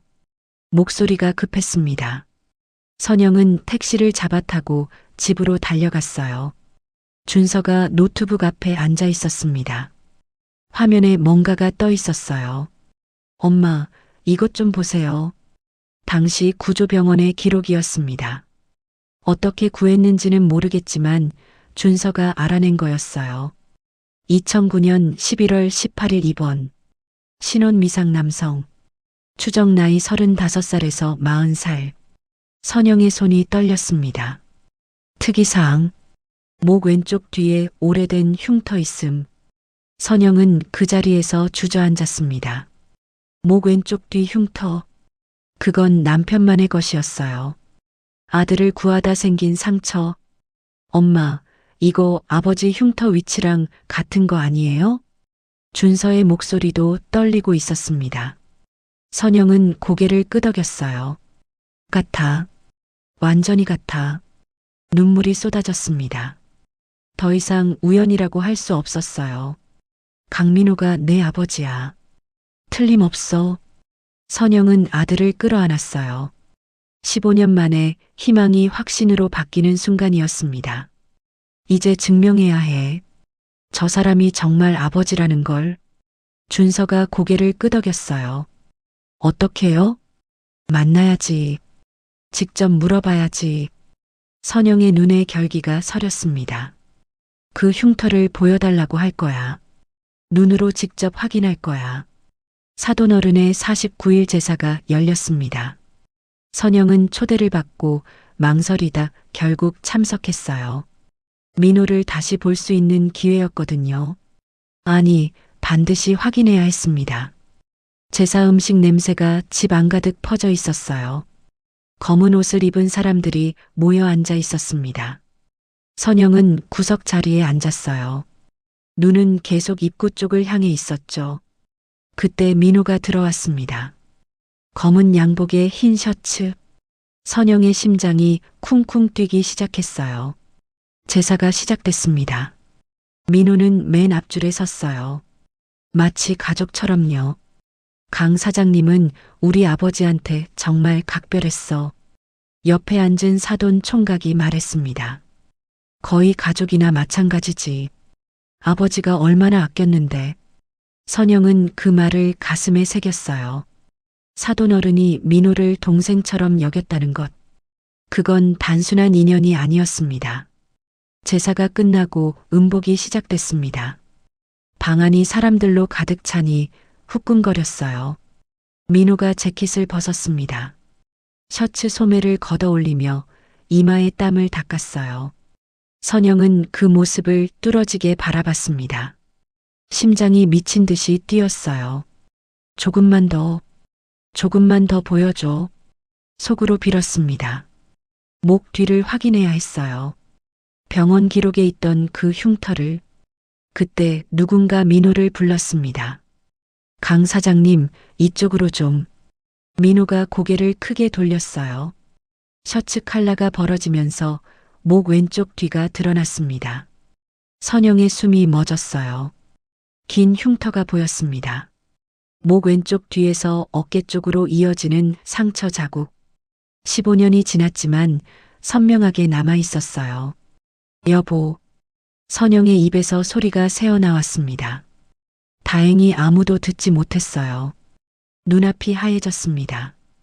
과거의 기억이 폭포수처럼 쏟아졌어요. 20년 전 어느 여름날, 7살 준서가 자전거를 타고 있었습니다. 언덕길에서 브레이크가 고장났어요. 준서야. 남편이 뛰어들었습니다. 아이를 밀쳐내고 대신 도랑으로 굴러 떨어졌어요. 거기 있던 철근 끝에 목을 베었죠. 피가 쏟아졌습니다. 흰 셔츠가 빨갛게 물들었어요. 병원 응급실. 의사가 목을 꿰매는 동안 선영은 옆에서 울었습니다. 흉터가 좀 남을 겁니다. 의사의 말이 귓가에 맴돌았어요. 선영의 손에서 젓가락이 떨어졌습니다. 쨍그랑 소리가 조용한 방 안에 울렸어요. 사람들이 일제히 고개를 돌렸습니다. 수십 개의 눈동자가 선영을 향했어요. 괜찮으세요? 어디 불편하세요? 옆에 앉은 사람이 물었어요. 선영은 대답할 수가 없었습니다. 입술이 바들바들 떨렸어요. 민호가 자리에서 일어났습니다. 사람들 사이를 헤치고 선영에게 다가왔어요. 걱정스러운 표정으로 무릎을 꿇었습니다. 혹시 어디 아프십니까? 얼굴이 창백하세요. 그 목소리가 선영의 귓가에 울렸어요. 남편의 목소리와 너무 닮았습니다. 20년 전 응급실에서 들었던 그 목소리. 여보, 괜찮아. 내가 괜찮으니까 울지 마. 피범벅이 된 셔츠를 입고도 오히려 선영을 걱정하던 남편. 그 목소리가 지금 민호의 입에서 나오고 있었어요. 선영은 민호의 목 뒤만 바라보며 입을 열지 못했습니다. 눈물이 왈칵 쏟아질 것 같았어요. 밖에 나가서 바람 좀 쐬세요. 제가 부축할게요. 민호가 선영의 팔을 잡았습니다. 그 손길이 너무나 익숙했어요. 두 사람은 마당으로 나왔습니다. 차가운 바람이 얼굴을 스쳤어요. 좀 괜찮으세요? 민호가 물었습니다. 선영은 고개를 끄덕였어요. 고마워요. 잠깐 어지러웠어요. 거짓말이었습니다. 어지러운 게 아니었어요. 당신을 보고 정신이 나갈 것 같았던 거예요. 잠시 후 선영은 다시 안으로 들어갔습니다. 제사 뒷정리를 도우려고요. 부엌에서 사돈 조카와 마주쳤어요. 30대 중반쯤 되어 보이는 여자였습니다. 어머니, 아까 많이 놀라셨죠? 괜찮으세요? 네, 이제 괜찮아요. 고마워요. 선영은 자연스럽게 물었어요. 근데 강 사장님은 어떻게 사돈 어른이랑 인연이 되신 거예요? 조카의 눈이 반짝였습니다. 얘기할 거리가 생긴 듯 했어요. 아, 그거요? 완전 드라마 같은 얘기예요. 조카가 목소리를 낮췄습니다. 큰아버지가 바다에서 건져 올리신 거예요. 거의 죽을 뻔한 사람을. 선영의 심장이 멈추는 것 같았어요. 바다에서요? 네. 아주 오래전에요. 큰 사고로 바다에 떠들고 계셨대요. 조카는 계속 말했습니다. 기억도 없고 이름도 모르고. 그래서 큰아버지가 계속 신경 써주셨나 봐요. 선영의 다리에 힘이 풀렸어요. 싱크대를 잡고 간신히 서 있었습니다. 강 사장님은 큰아버지한테 목숨을 2번이나 빚진 셈이죠. 구해주시고 지금의 위치까지 갈 수 있게 가르쳐 주시고. 선영의 머릿속에서 퍼즐 조각들이 맞춰지기 시작했습니다. 15년 전 바다에서 사고. 기억상실. 사돈 어른이 구해서 데려왔다. 목 왼쪽 뒤에 흉터. 왼발을 끄는 걸음걸이. 만약 저 사람이 내 남편이라면. 선영은 벽에 기대어 숨을 골랐어요. 사돈 어른이 구해준 사람이 내 남편이라면 나는 사돈 장례식장에서 내 남편을 다시 만난 거야. 머리가 어지러웠습니다. 세상이 빙글빙글 돌았어요. 집으로 돌아오는 길. 선영은 택시 뒷좌석에 앉아 창밖을 바라봤습니다. 눈물이 멈추지 않았어요. 왜 아무도 나한테 말해주지 않았을까? 15년 동안 사돈 어른은 내 남편을 돌봐주고 있었어요. 그런데 왜 한 번도 연락하지 않았을까요? 혹시 몰랐던 걸까? 그 사람이 내 남편인 줄. 기억을 잃었으니 이름도 몰랐겠죠.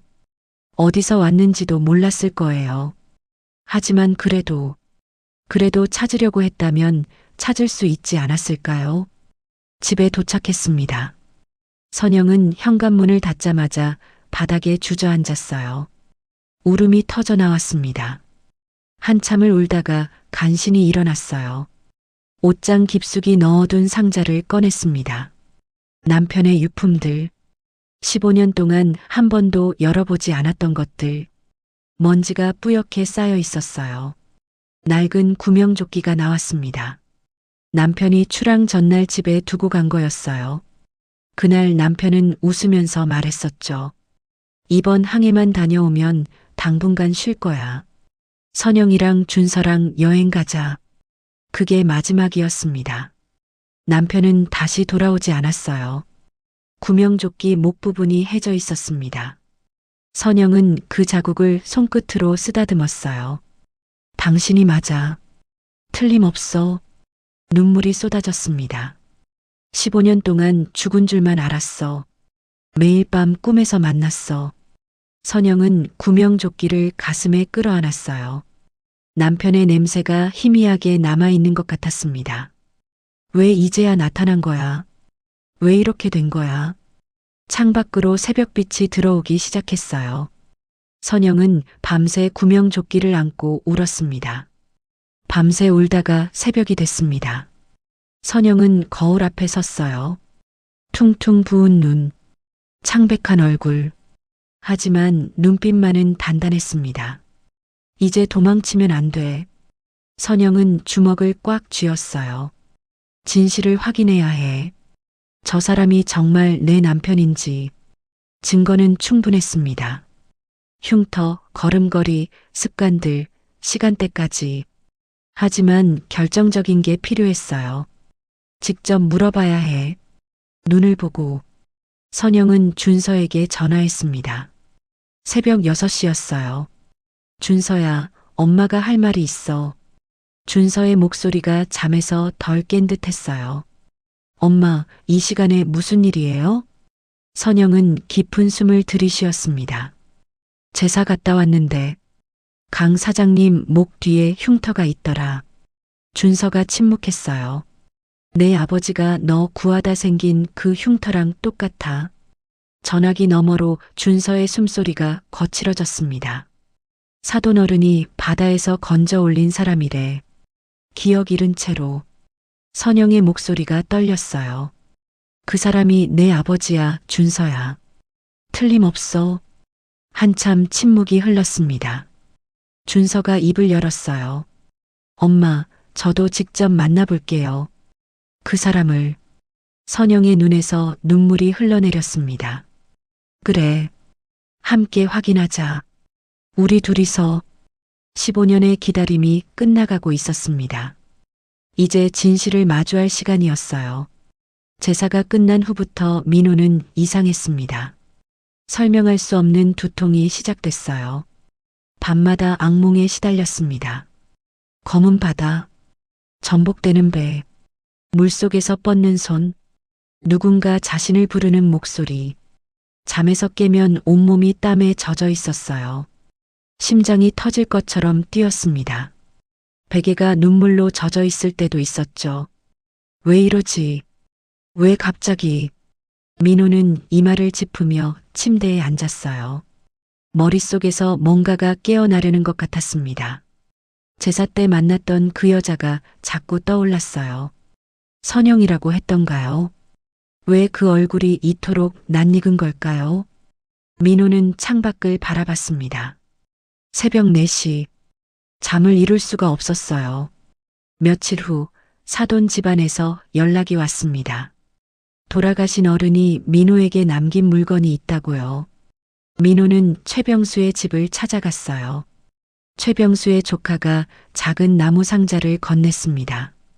큰아버지가 돌아가시기 전에 말씀하셨어요. 이건 강 사장님 거라고. 상자를 받아들었습니다. 생각보다 무거웠어요. 열어보세요. 아버지가 꼭 직접 보시라고 하셨어요. 민호의 손이 떨렸습니다. 왜인지 모르게 무서웠어요. 집에 돌아와 상자를 열었습니다. 낡은 물건들이 가득했어요. 오래된 항해일지 복사본, 빛바랜 신문 스크랩, 손으로 쓴 메모들, 그리고 봉투에 담긴 편지 한 통. 민호는 하나씩 꺼내 살펴봤습니다. 항해일지에는 날짜가 적혀 있었어요. 2009년 11월. 그 날짜가 묘하게 가슴을 찔렀습니다. 왜인지는 몰랐어요. 봉투를 열었습니다. 사돈 어른의 손글씨였어요. 민호에게. 언젠가 내 기억이 돌아올지도 모른다. 그때를 위해 이 글을 남긴다. 15년 전 나는 태평양에서 너를 건져 올렸다. 구명조끼도 없이 맨몸으로 떠 있더구나. 의식이 없었고 목 왼쪽 뒤에 깊은 상처가 있었다. 왼다리를 절뚝거렸고 이름도 기억 못했지. 민호의 손이 덜덜 떨렸습니다. 심장이 미친 듯이 뛰었어요. 병원에서도 신원을 찾지 못했다. 그래서 내가 계속 지켜봐줬다다. 그런데 가족을 찾아주진 못했어. 미안하다. 더 열심히 가족을 찾아줬어야 했는데. 편지 아래에 메모가 더 있었습니다. 사돈 어른이 적어둔 구조 기록이었어요. 2009년 11월 18일. 조난 신호 수신 후 현장 도착. 원양어선 태평호 침몰 추정. 표류 중인 남성 1명 구조. 추정 나이 35살에서 50살. 신원 미상. 태평호. 그 이름이 머릿속에서 천둥처럼 울렸습니다. 태평호. 태평호. 민호는 그 이름을 되뇌었어요. 어디선가 들어본 것 같았습니다. 신문 스크랩을 펼쳤습니다. 15년 전 기사였어요. 원양어선 태평호 조난사고, 승선원 22명 전원 실종, 생존자 없음. 기사 옆에 사돈어른의 메모가 있었습니다. 이 배에서 온 사람일지도 모른다. 언젠가 확인해줘야 한다. 민호의 눈앞이 캄캄해졌어요. 머리가 쪼개질 것 같았습니다. 내가 이 배에 타고 있었던 거야? 갑자기 머릿속에서 장면들이 폭발했습니다. 검은 파도, 기울어지는 갑판, 동료들의 비명, 배가 뒤집힌다. 구명조끼 어딨어? 차가운 물이 몸을 삼켰습니다. 숨을 쉴 수가 없었어요. 머리가 뭔가에 부딪혔습니다. 그리고 어둠, 끝없는 어둠. 민호는 소파에서 굴러 떨어졌어요. 온몸이 땀에 젖어 있었습니다. 숨을 헐떡이며 일어났습니다. 머릿속에서 또 다른 장면이 떠올랐어요. 좁은 골목길, 자전거를 탄 아이, 언덕을 내려오는 아이가 브레이크를 잡지 못하고 있었습니다. 준서야, 누군가 외치며 뛰어들었어요. 아이를 밀쳐내고 대신 도랑으로 굴러 떨어졌습니다. 철근에 목을 베이는 느낌, 뜨거운 피가 흘러내렸어요. 여보, 여보, 여자의 목소리가 들렸습니다. 울면서 자신을 부르는 목소리. 민호는 머리를 움켜쥐었어요. 이건 뭐야? 이 기억은 뭐야? 주머니에서 뭔가가 떨어졌습니다. 작은 돌멩이였어요. 민호는 항상 그 돌을 가지고 다녔습니다. 왜인지는 몰랐어요. 그냥 버릴 수가 없었죠. 기억이 없는데도 손에서 놓을 수가 없었습니다. 돌을 집어들었습니다. 손바닥 위에 올려놓으니 기억이 떠올랐어요. 아빠, 이거 받아요. 행운의 돌이에요. 어린 남자아이가 웃으며 돌을 내밀었습니다. 학교 앞에서 주었다고 했어요. 앞니가 빠진 귀여운 얼굴이었습니다. 아빠가 받아가면 위험하니까. 이거 가지고 있으면 무사히 돌아올 수 있대요. 민호의 눈에서 눈물이 흘러내렸습니다. 준서였구나. 15년 동안 이 돌을 버리지 못한 이유를 알았어요. 아들이 준 거였습니다. 무사히 돌아오라고. 기억이 물밀듯이 밀려왔습니다. 아내의 얼굴, 아들의 얼굴, 좁은 2층 집, 퇴근길 골목. 선영아, 나왔어. 아빠, 준서야, 학교는 잘 다녀왔어? 행복했던 기억들이 파편처럼 쏟아졌어요. 그리고 마지막 기억. 출항 전날 밤. 이번 항해만 다녀오면 쉴 거야. 셋이서 여행 가자. 아내가 웃으며 대답했습니다. 꼭이에요. 약속이에요. 민호는 바닥에 주저앉았어요. 울음이 터져 나왔습니다. 내 이름은 강도현. 그 이름이 입 밖으로 나왔습니다. 15년 만에 처음으로 나는 강도현이었어. 민호는 두 손으로 얼굴을 감싸며 오열했습니다. 어깨가 심하게 떨렸어요. 선영아, 준서야, 미안해. 15년 동안 잊고 살았습니다. 아내와 아들이 있다는 것을, 그들이 자신을 기다리고 있다는 것을 내가 어떻게 잊을 수 있었어. 밤새 울었습니다. 아침 해가 뜰 때까지 민호는 창밖을 바라봤어요. 15년이라는 시간이 떠올랐습니다. 아내는 혼자서 아들을 키웠겠죠. 생활비도 힘들었을 거예요. 남편이 죽은 줄 알고 15년을 살았을 거예요. 내가 살아있다는 걸 몰랐겠지. 가슴이 찢어지는 것 같았습니다. 나를 기다렸을까? 아직도 제사 때 선영의 눈빛이 떠올랐어요. 자신을 바라보던 그 눈빛, 뭔가 알아보는 것 같았습니다. 간절함이 묻어 있었어요. 혹시 알았던 건가? 내가 누군지. 민호는 편지를 다시 읽었습니다. 최병수의 마지막 말이 마음에 박혔어요. 더 열심히 가족을 찾아줬어야 했는데. 미안하다. 형님도 미안해 하셨구나. 민호의 눈에서 다시 눈물이 흘렀습니다. 최병수는 자신의 가족을 찾아주고 싶었던 거예요. 하지만 끝내 찾지 못하고 떠나셨죠. 민호는 세수를 하고 거울을 봤습니다. 15년 전과 달라진 얼굴. 하지만 흉터는 그대로였어요. 목 왼쪽 뒤. 아들을 구하다 생긴 상처.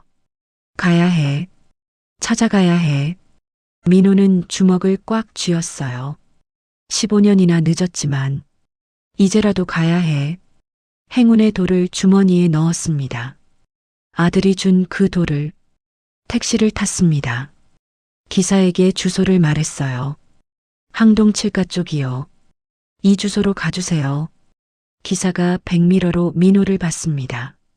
오랜만에 가시는 곳인가 봐요. 민호는 창밖을 바라봤어요. 강과 다리, 빌딩들이 스쳐 지나갔습니다. 낯설면서도 익숙한 풍경이었어요. 네. 15년 만에 집에 가는 길입니다.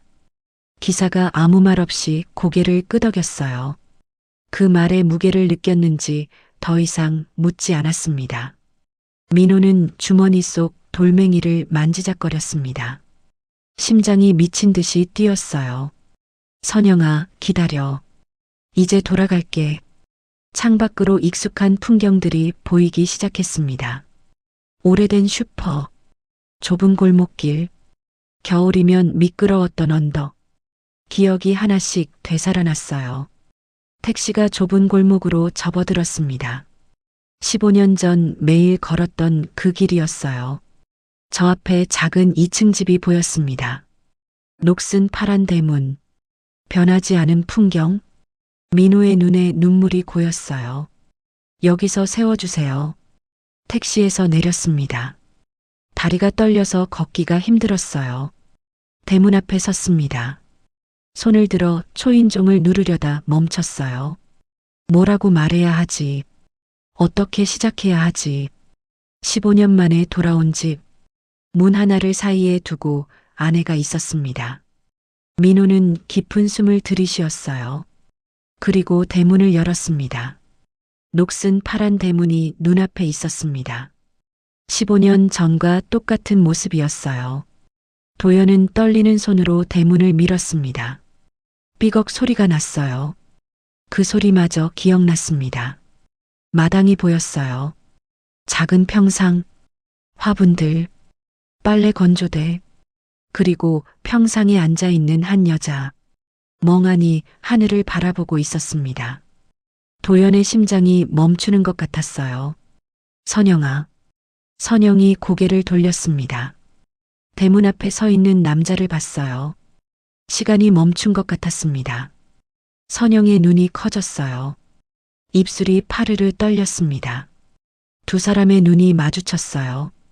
15년 만이었습니다. 도연이 한 발짝 앞으로 나갔어요.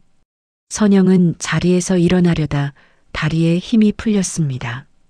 여보. 선영의 입에서 그 말이 나왔어요. 15년 동안 부르지 못했던 그 호칭이. 도연이 마당을 가로질러 걸어왔습니다. 왼발을 끄는 걸음걸이. 변하지 않은 그 걸음. 선영은 평상에서 일어섰어요. 다리가 후들거렸습니다. 손으로 평상을 짚어야 했어요. 한 발짝, 또 한 발짝. 도연이 가까워졌습니다. 선영의 눈에서 눈물이 흘러내렸어요. 참으려 해도 참을 수가 없었습니다. 정말, 정말 당신이에요? 도연이 선영 앞에 섰습니다. 두 사람 사이의 한 뼘 거리. 도연의 눈에도 눈물이 가득했어요. 다 기억났어. 그 한마디에 선영의 무릎이 꺾였습니다. 주저앉으려는 선영을 도연이 붙잡았어요. 너도 준서도 이 집도 다 기억났어. 선영은 도연의 얼굴을 바라봤습니다. 15년 동안 꿈에서만 보던 얼굴. 주름이 늘었지만 틀림없는 남편이었어요. 진짜야? 진짜 당신이야? 도연이 고개를 끄덕였습니다. 눈물이 볼을 타고 흘러내렸어요. 미안해. 너무 늦었지. 도연의 목소리가 떨렸습니다. 15년이나 걸렸어. 15년이나. 선영은 고개를 저었어요. 말이 나오지 않았습니다. 울음만 터져 나왔어요. 기억이 없었어. 내가 누군지도 몰랐어. 도연이 선영의 손을 잡았습니다. 거칠어진 손. 15년의 세월이 묻어 있었어요. 그래도 찾아왔어야 했는데, 더 빨리 돌아왔어야 했는데, 됐어요. 됐어. 선영이 도연의 말을 끊었습니다. 살아있잖아요. 살아서 돌아왔잖아요. 선영이 도연의 가슴에 얼굴을 묻었습니다. 15년 만에 느끼는 체온. 심장 뛰는 소리가 들렸어요. 그것만으로 됐어요.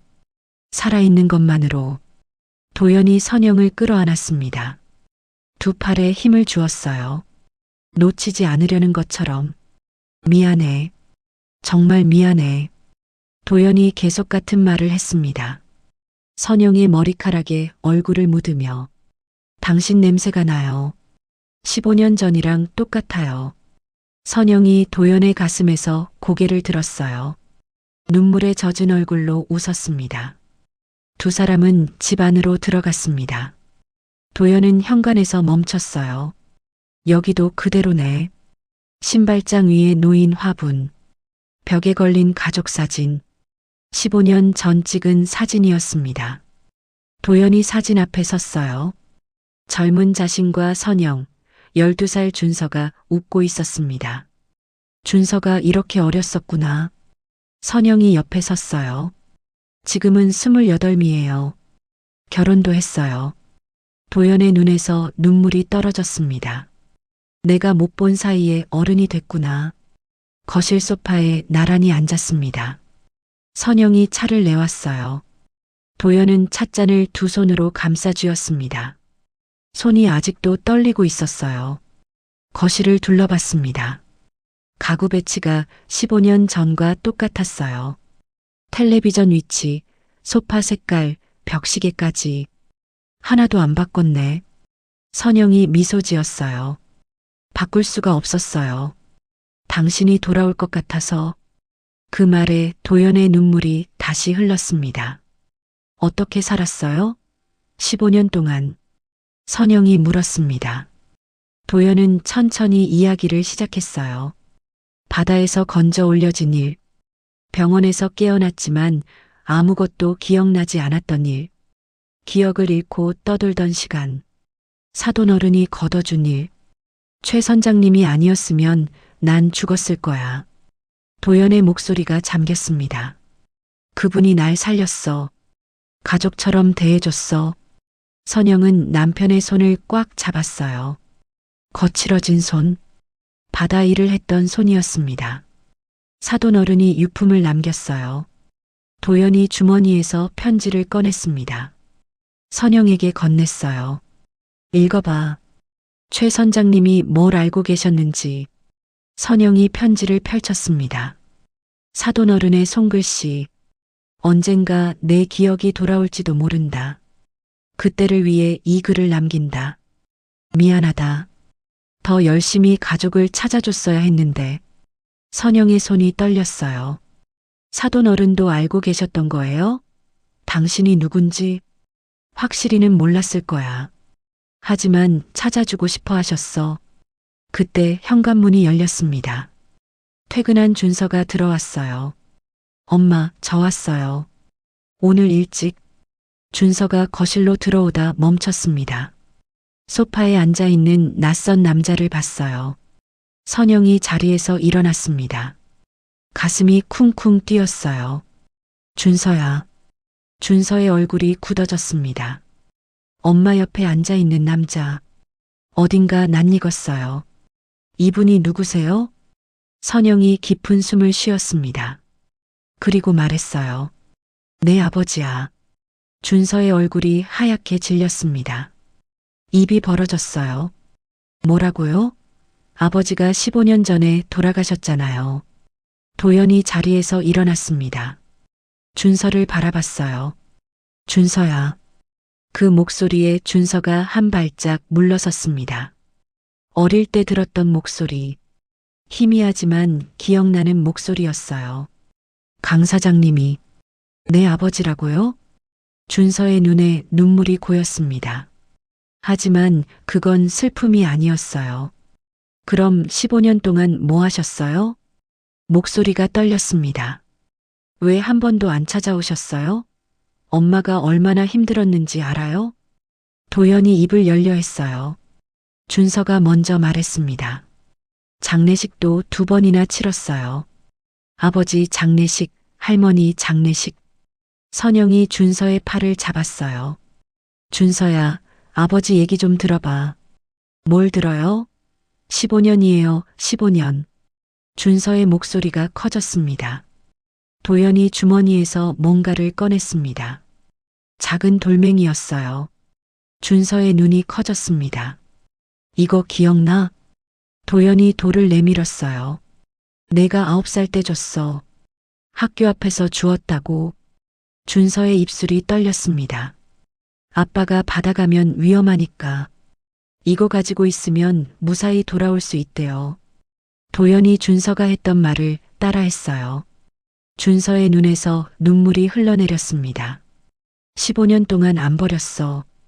왜인지 몰랐지만 버릴 수가 없었어. 기억이 없었어. 내가 누군지도 어디서 왔는지도. 도연의 목소리가 떨렸습니다. 그래도 이 돌만은 손에서 놓을 수가 없었어. 준서가 울음을 터뜨렸어요. 어깨가 들썩였습니다. 내가 날 미워해도 할 말 없어. 15년이나 걸렸으니까.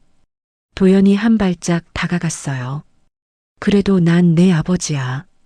이제야 돌아온 내 아버지. 준서가 무너져 내렸습니다. 도연이 아들을 끌어안았어요. 미안하다. 아들. 선영도 2사람을 끌어안았습니다. 15년 만에 3사람이 함께였어요. 거실에 울음소리가 가득했습니다. 슬픔과 기쁨이 뒤섞인 울음. 15년의 공백이 조금씩 메워지고 있었습니다. 이제 안 가. 어디도 안 가. 도연이 아내와 아들을 더 세게 끌어안으며 말했어요. 이 손 죽을 때까지 안 놓을 거야. 창밖으로 노을이 지고 있었습니다. 15년 만에 찾아온 평화로운 저녁이었어요. 일주일 후 3사람은 차를 타고 바닷가로 향했습니다. 사돈어른의 묘가 있는 곳이었어요. 도연이 운전대를 잡았습니다. 15년 만에 가족과 함께 타는 차였어요. 옆자리에는 선영이, 뒷자리에는 준서가 앉았습니다. 창밖으로 바다가 보였습니다. 파도가 흰 거품을 일으키며 밀려왔어요. 15년 전 자신을 삼켰던 그 바다. 도연은 잠시 차를 세웠습니다. 바다를 바라봤어요. 저 바다가 당신을 삼켰다가 돌려보냈네요. 선영이 창밖을 바라보며 말했습니다. 도연이 아내의 손을 잡았어요. 이제 다시는 안 삼킬 거야. 절대로. 사돈어른의 묘 앞에 섰습니다. 잔디가 푸르게 자라 있었어요. 비석에는 최병수라는 이름이 새겨져 있었습니다. 도연이 무릎을 꿇었습니다. 가져온 소주병을 열어 잔에 따랐어요. 손이 떨렸습니다. 형님, 저 왔습니다. 목소리가 떨렸습니다. 형님이 아니었으면 전 죽었을 겁니다. 바다에서 건져주시고 이름도 없던 저를 걷어주셨죠.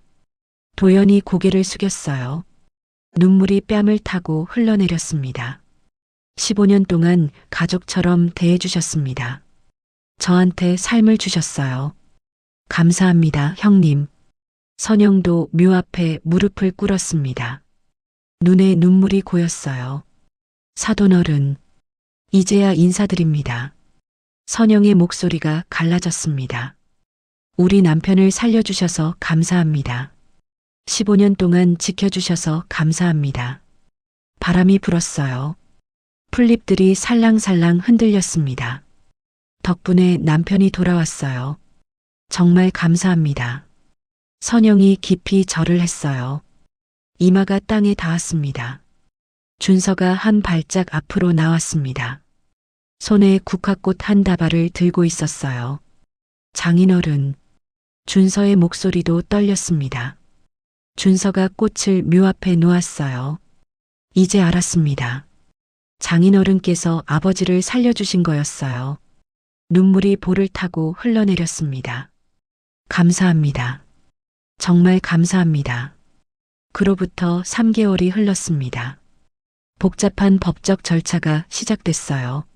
사망 선고 취소 신청, 주민등록 정정, 이름 회복. 도연은 관공서를 수없이 오갔습니다.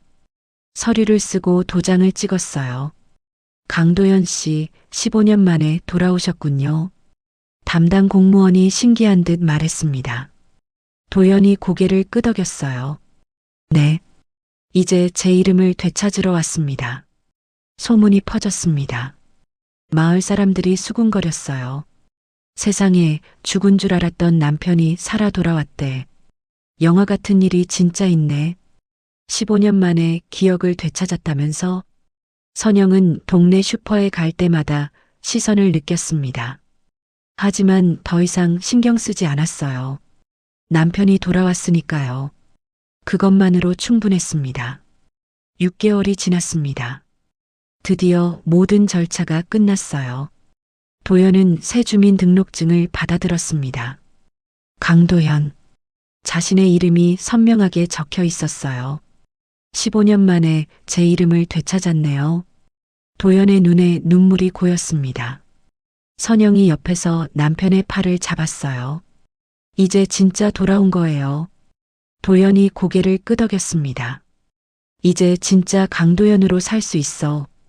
저녁에 준서가 아내와 함께 집에 왔습니다. 며느리 지민이 시아버지께 인사를 했어요. 아버님, 안녕하세요. 도연은 아직도 어색했습니다. 며느리라는 존재가 낯설었어요. 자신이 없는 사이 아들이 결혼까지 했다니. 그래, 어서 와. 지민이 가져온 음식을 차렸습니다. 갈비찜과 잡채, 계란말이. 네 사람이 식탁에 둘러앉았어요. 도연이 식탁을 둘러봤습니다. 아내, 아들, 며느리. 꿈에서도 그리던 풍경이었어요. 15년 만에 온 가족이 밥을 먹네. 선영이 눈물을 훔치며 말했습니다. 도연이 아내의 손을 잡았어요. 앞으로는 매일 같이 먹자. 매일. 식사 후 선영이 말을 꺼냈습니다. 사진관 예약했어요. 모두가 선영을 바라봤어요. 가족사진 찍으러 가요. 네 사람이서. 도연의 눈이 커졌습니다. 가족사진? 선영이 고개를 끄덕였어요. 15년 전에는 셋이었잖아요. 이제는 넷이에요. 준서가 웃었습니다. 지민도 미소 지었어요. 좋아요, 엄마. 같이 가요.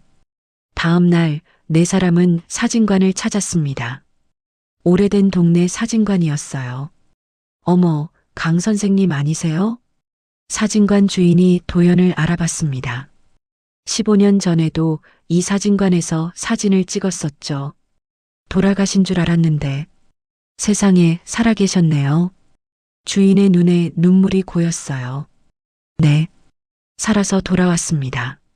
도연이 조용히 대답했어요. 사진관 벽에 15년 전 사진이 걸려 있었습니다. 젊은 도연, 선영, 13살 준서. 세 사람이 환하게 웃고 있었어요. 도연이 그 사진 앞에 멈춰 섰습니다. 가슴이 먹먹해졌어요. 그때는 내가 떠날 줄 몰랐지. 선영이 남편 옆에 섰습니다. 이제 새 사진 찍어요. 넷이서.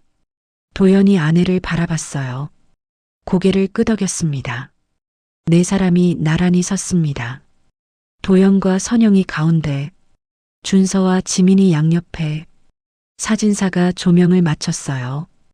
반사판을 조절하고 카메라 각도를 잡았습니다. 자, 카메라 보시고요. 편안하게 서세요. 도연이 선영의 손을 잡았습니다. 손에 힘을 주었어요. 15년 동안 잡지 못했던 손. 이 손, 이제 죽을 때까지 안 놓을 거야. 선영이 남편을 바라봤어요. 눈물이 글썽거렸습니다. 저도요. 절대 안 놓을 거예요. 이번엔 절대로. 준서가 아버지 옆에서 어깨를 펴고 섰습니다. 지민이 남편의 손을 잡았어요. 네 사람이 하나가 되는 순간이었습니다. 하나, 둘, 셋. 사진사가 외쳤습니다. 플래시가 터졌어요. 눈부신 빛 속에서 네 사람이 웃었습니다. 15년의 공백이 한 장의 사진 안에서 메워졌어요. 도연은 눈을 감았습니다. 플래시 빛이 눈꺼풀 너머로 번졌어요. 이 순간이 꿈이 아니라는 걸 느꼈습니다. 한 장 더 찍을게요. 이번엔 더 환하게 웃어주세요. 사진사가 다시 카메라를 들었습니다. 이번에는 모두가 더 크게 웃었어요. 마음 깊은 곳에서 우러나오는 웃음이었습니다. 찰칵! 또 한 번의 플래시가 터졌습니다. 그 빛 속에 네 사람의 행복이 담겼어요. 사진관을 나왔습니다. 해가 지고 있었어요. 노을빛이 네 사람을 비췄습니다. 도연이 하늘을 바라봤어요. 붉은 노을이 바다 위로 번지고 있었습니다. 바다가 날 삼켰다가 돌려보냈어. 선영이 남편의 팔짱을 꼈습니다. 사람들은 당신을 잊었다가 다시 기억했고요. 도연이 아내를 바라봤어요. 근데 당신은 한 번도 안 잊었지? 선영이 고개를 끄덕였습니다. 눈에 눈물이 고였어요. 단 한 번도요. 내 몸과 마음은 단 한 번도 당신을 놓은 적 없어요. 도연이 아내를 끌어안았습니다. 준서와 지민이 웃으며 지켜봤어요. 노을이 붉게 타올랐습니다. 15년 만에 찾아온 평화로운 저녁. 네 사람의 그림자가 길게 늘어졌습니다. 함께 집으로 향하는 그림자. 이제 다시는 떨어지지 않을 그림자였습니다. 바다는 그를 삼켰다가 돌려보냈습니다. 사람들은 그를 잊었다가 다시 기억했어요. 하지만 단 한 사람, 선영의 몸과 마음은 단 한 번도 그를 놓은 적이 없었습니다. 그리고 15년의 기다림 끝에 두 사람은 다시 만났습니다. 오늘의 사연이 당신의 마음에 작은 따스함을 전해드렸다면 앞으로도 당신의 하루에 잔잔한 감동을 드리는 이야기로 찾아뵐 수 있게 구독과 좋아요를 눌러주세요. 오늘도 즐겁고 행복한 일만 생기시길 바라며 마치는 인사드리겠습니다.